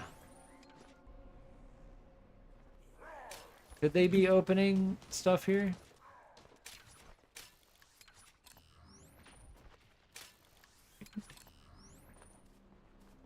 Let's go a little bit farther and see. Okay, there's one here.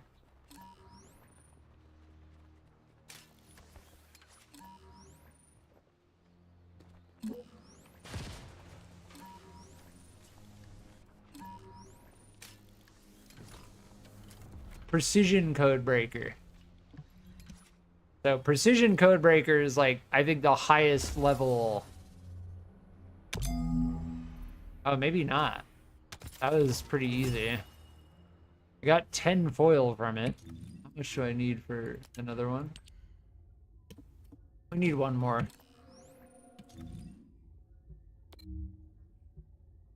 Let's try Lost Supply Depot then.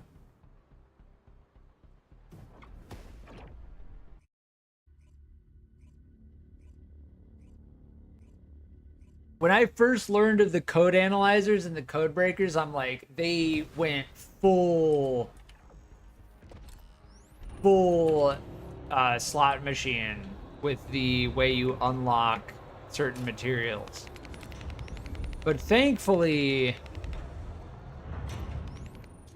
it's not as bad as I thought it was. Because if you play the game... Oh, nice. We got another one. If you play the game, you will find the code analyzers and the code breakers. Ooh, this one's like inside of the wall. Ultra precision code breaker. This one's gonna be tough.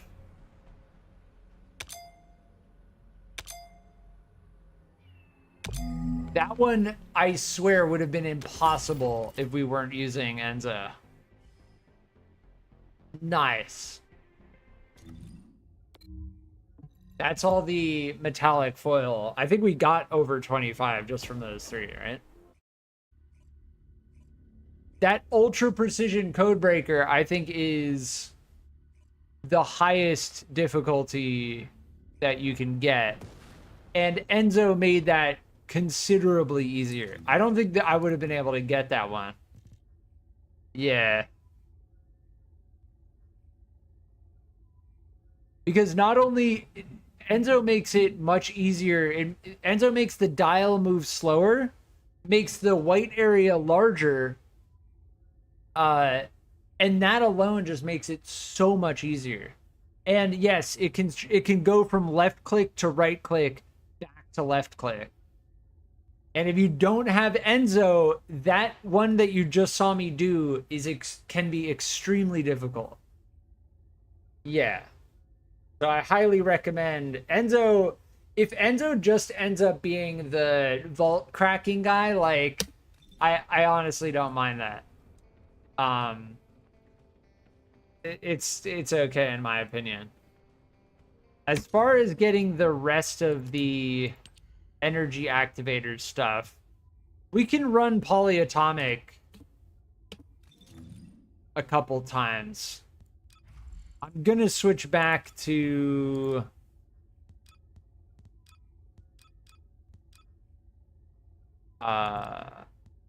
we can either do Valby or Bunny. I might test out my Bunny farm build. I honestly want to test out our Bunny farm build. As for getting polyatomic,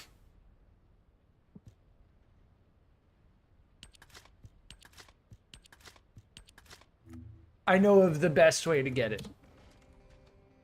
The best way to get polyatomic is right here.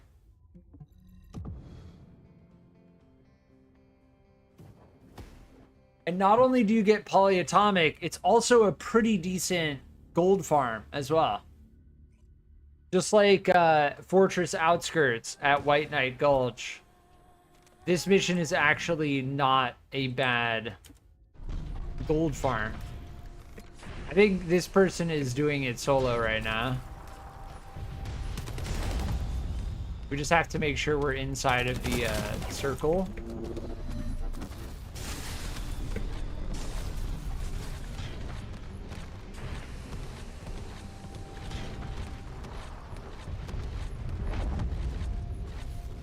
Do I have this thing cranked right now? Yeah.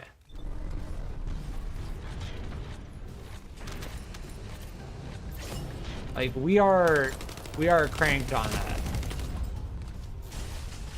Our lightning emission ability should be doing an absurd amount of damage.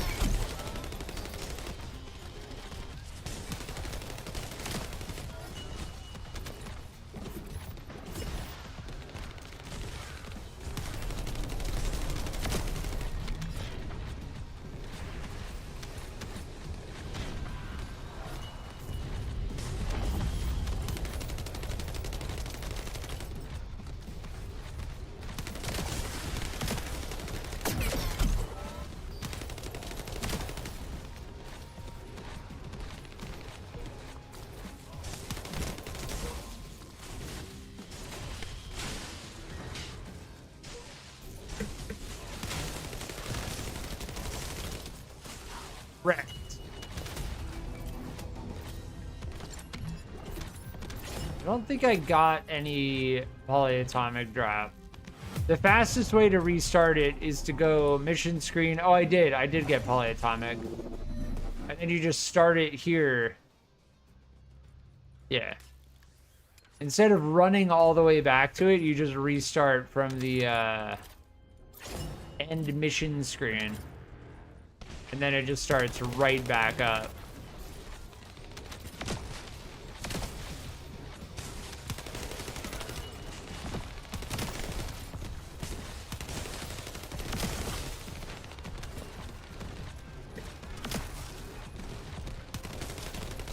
Yeah, the big yellow health bar guys are how you get it.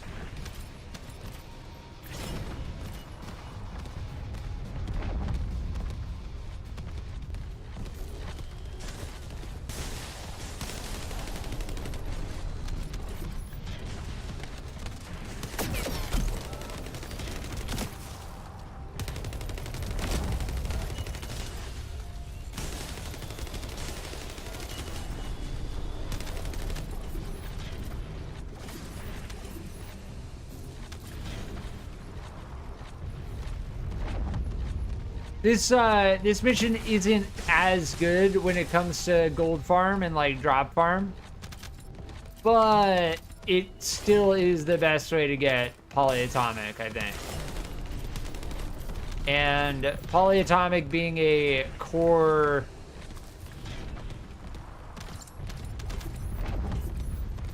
ingredient. Oh, they must have dropped. Weird. I saw them standing there for like a second in place. Oh no. Oh, run. Yeah, they have like a healing turret. They do the AoE.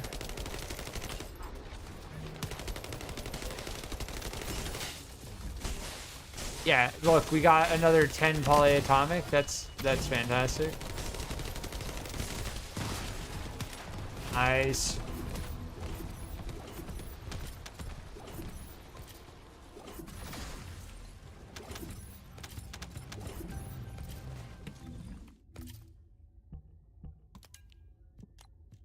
I think, yeah, let's run it.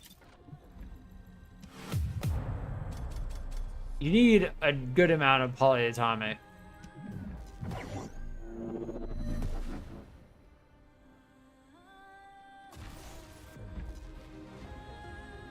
Oh, double frame drop.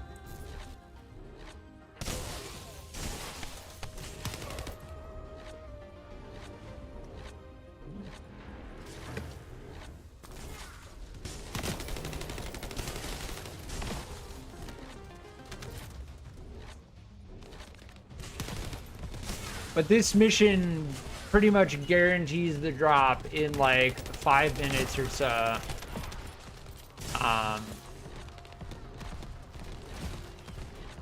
And doing it with someone definitely makes it easier.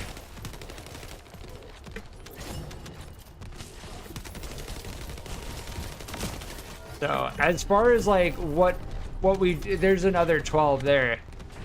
What we did with Enzo, what we're doing right now with Bunny.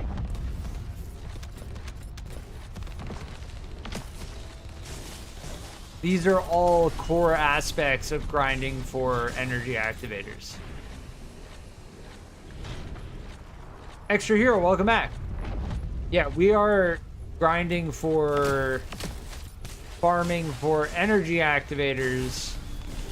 I'm stacking resources for my next one. We only have one more blueprint. And as far as farming for the blueprint goes, pretty sure I found like one of the most efficient farms, which is the Kingston,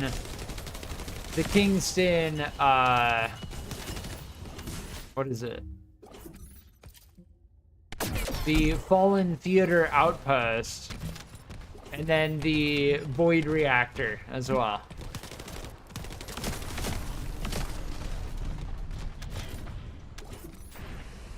Did you get the heat plasma battery? We're still working on it. Yeah.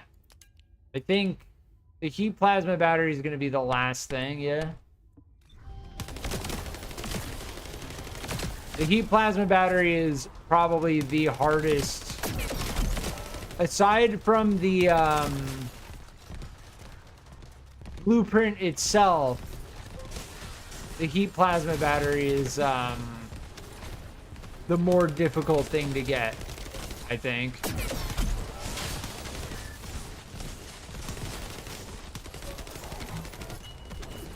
Because you can only get them from like 2 different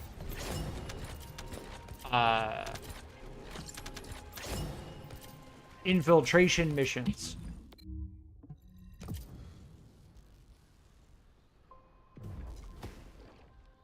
If you need heat plasma battery, yeah, we can run the Haven again.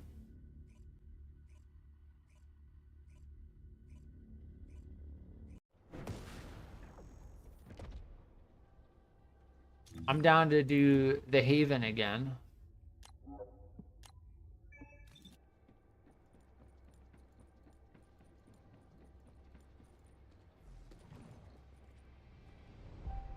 Are you talking about, I think you brought it up, right? Old mystery where you you intentionally let the timer tick down. I will be right back, one sec.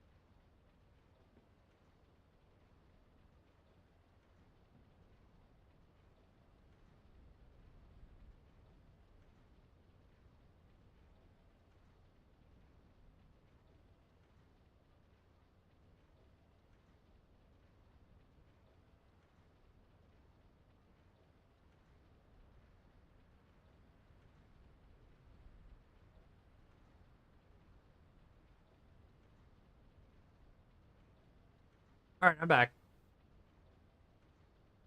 I think I know what you're talking about. So I think it is old mystery. The only problem is the amorphous here. You need to do like hard devour or something to open these.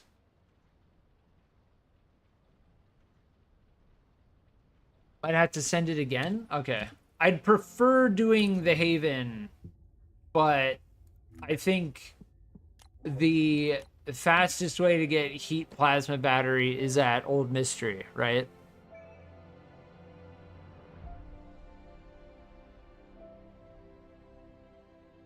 And we did try to do Dead Bride earlier, and it hard Dead Bride is not easy. Hence the hard.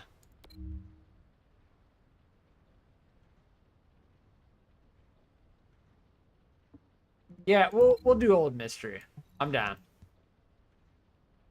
Even though I don't really need, well, Lepic code and Ultimate Bunny code I could use. I don't have either of those. So, but the 106 is what I'm talking about. I'm pretty sure you need to do like hard Pyromaniac or something.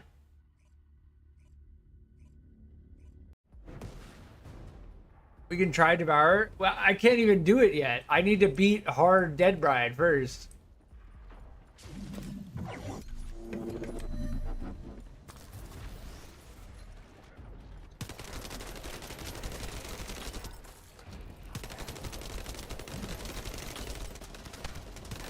Yeah, the eternal willpower, I have to say, even with the I need to put an energy activator in the Thunder Cage. The energy activator is what made the biggest difference. in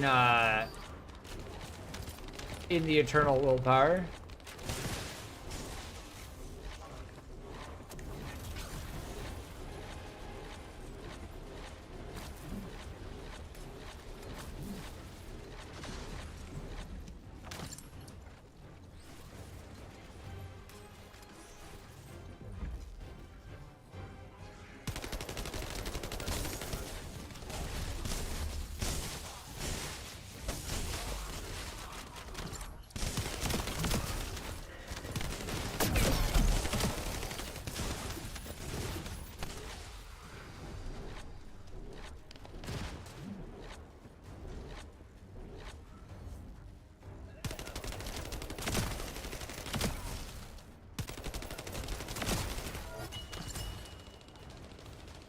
Ooh, precision code breaker drop. Nice.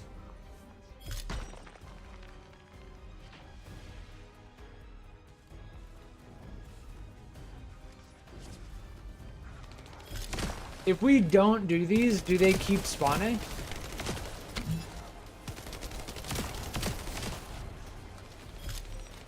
We have 5 minutes. We do have a random with us. They might... Is it this zone or the next zone where you just let the timer run down?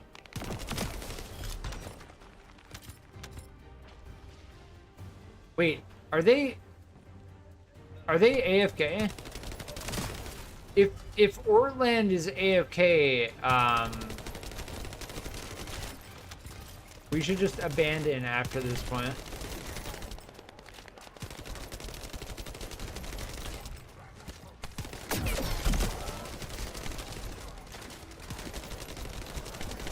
Yeah, as far as like hard DPS goes, the Eternal Willpower is amazing. Yeah, there is the heat plasma battery. Yeah, I think as long as we don't do the last one, we should be good, right?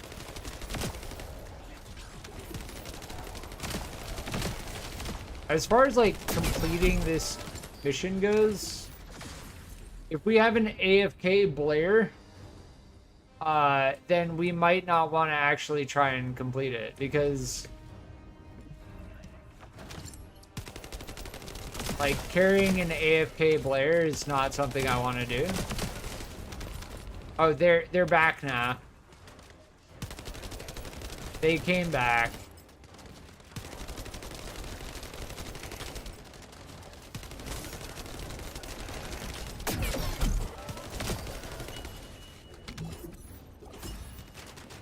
Nice, we got 2 heat plasma batteries. Just run us 3. This person clearly seems to understand that this is the heat plasma battery zone.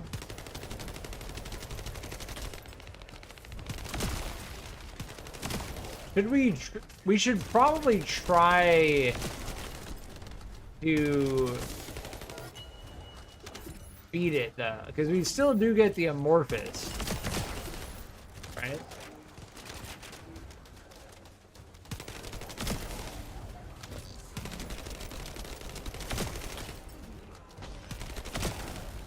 Yeah, I need to get an energy activator in the Thunder Cage. It'll just be so... If we crank the Thunder Cage all the way, it's just going to be the ultra farm weapon. They shot the munition.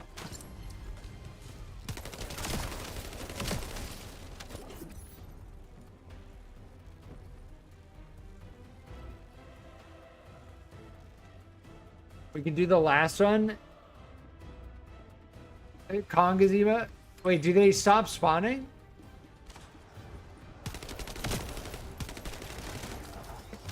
Konga's emote is the best cosmetic in the game.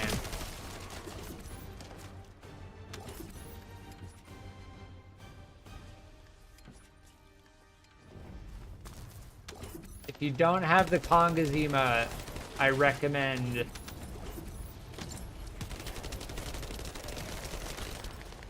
getting the Konga's emote.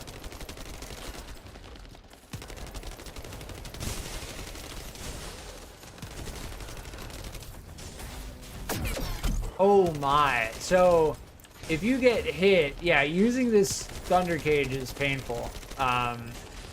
Compared to the Eternal Willpower, this thing is doing like nothing.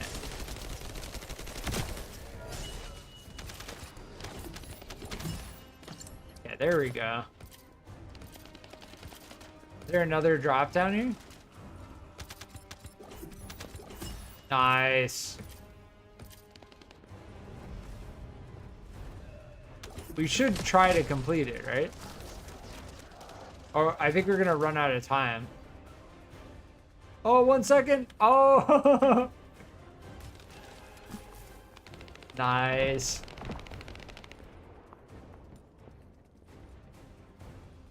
Yeah, the Thunder Cage is this thing needs energy activator in it. Like, I've become very spoiled with the Eternal Willpower. But the Eternal Willpower has a energy activator in it. So it's not like a fair comparison. The biggest downside to the Thunder Cage... Oh, that save! That was like the longest grappling hook that I've ever done in this game. There's one more here.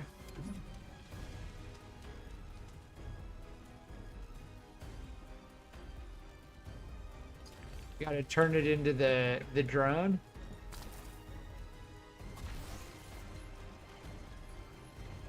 I think this is just a pure speedrun at this point, right? Yeah, you get to this thing and then you're speedrunning.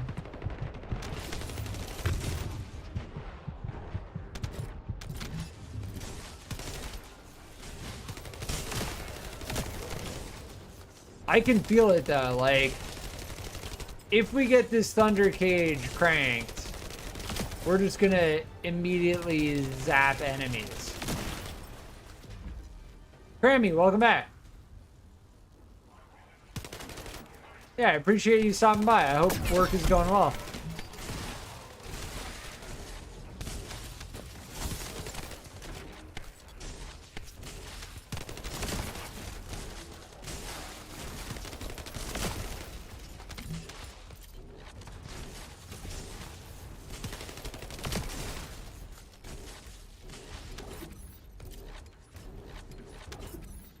Yeah, I'm very interested. It's gonna be interesting no matter what happens. As to how they're gonna integrate Luna into the drop. Like, are they gonna add amorphous materials? Or are they gonna like include Luna in the already existing stuff? It'll be, if I had to assume, I would assume they're gonna add more amorphous materials.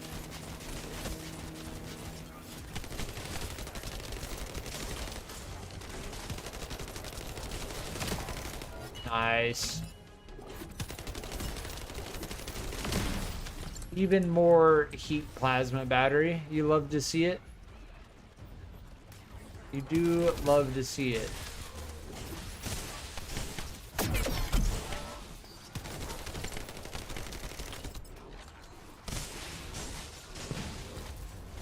If I...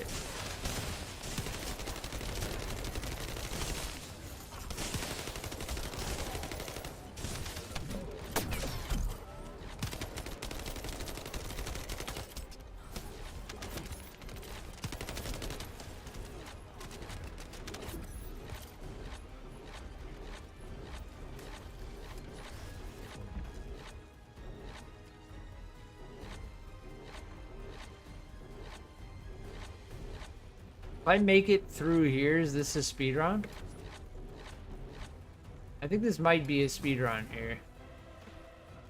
Yeah, it's like whoever makes it to the top of this. Oh no, but there are enemies along the way.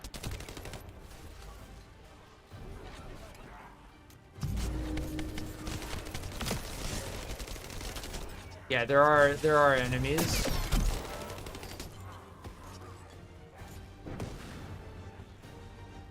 I guess we did get teleported. As far as like killing all of the enemies goes, I don't think it's really necessary unless you're playing with modifiers and you're trying to go for the double drops. I think that's the only time it's necessary.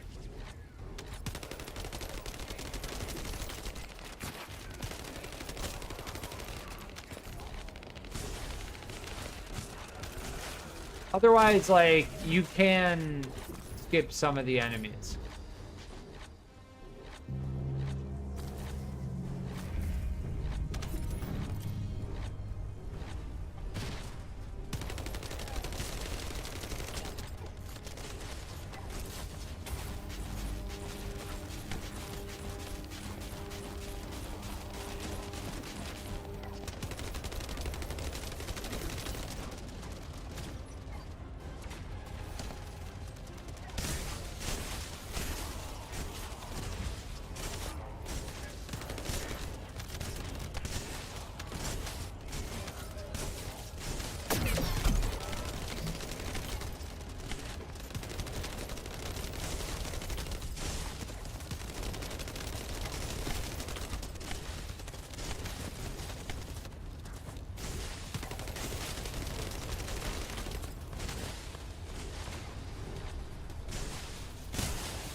Get zapped in the face!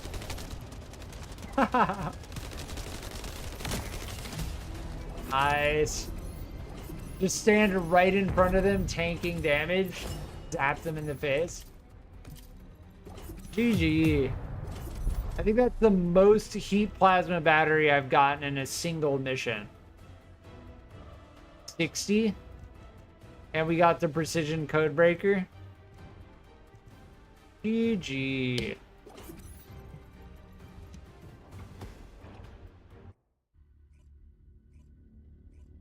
Yeah, the only downside is if you're playing with publics and they just like do not know the strategy. But yes, that was the way to do it. And now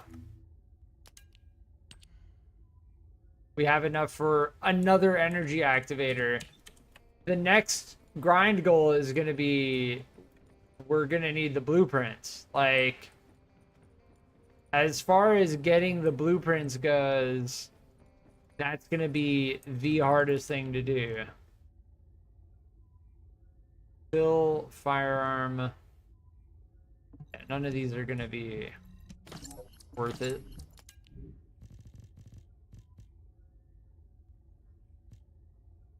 Yeah, as far as these reactors go, I'm not gonna check through them right now.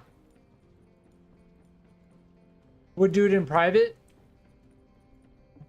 Yeah, you can just fail. Like, that does feel like it's halfway through, so it does seem like, yeah, you could fail it.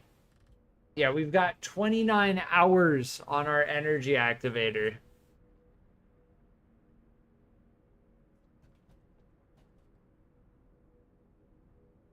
RIP. I think this is our 4th energy activator. Let me triple check that. So we have 1 in Bunny, 1 in Valby, 1 in Sharon, and we have 1 in our Eternal Willpower. So this is actually our... Well, no, because we got 2 from the main quest, right?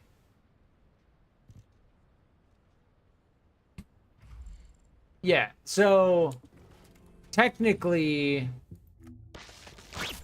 1, 2, 3, 4, and then 5. So this is our third. This is our third energy activator. We've used a total of 5. 2 of them came from the main quest. 3 of them we've crafted, which is very good. And we have another we have another set of stuff. You can sprint all the way through that to that point. Yeah. Yeah, so you can speed run it. Nice. Yeah, that seems like the ultra end game grind, because as far as all the stuff you get from that infiltration operation, the heat plasma battery is the thing that a lot of people are going to be looking for. Indeed. Yeah, Dead Bride on hard is going to be the next thing for sure. I'm going to leave it here for now. I will be coming back to the first Descendant. Tomorrow there is going to be a large update. It was good playing with you guys, Silent and Extra Hero. And yeah, I'm going to leave it here. If you've been enjoying my live streams, please consider liking and subscribing. And I will be on in the future. Thank you.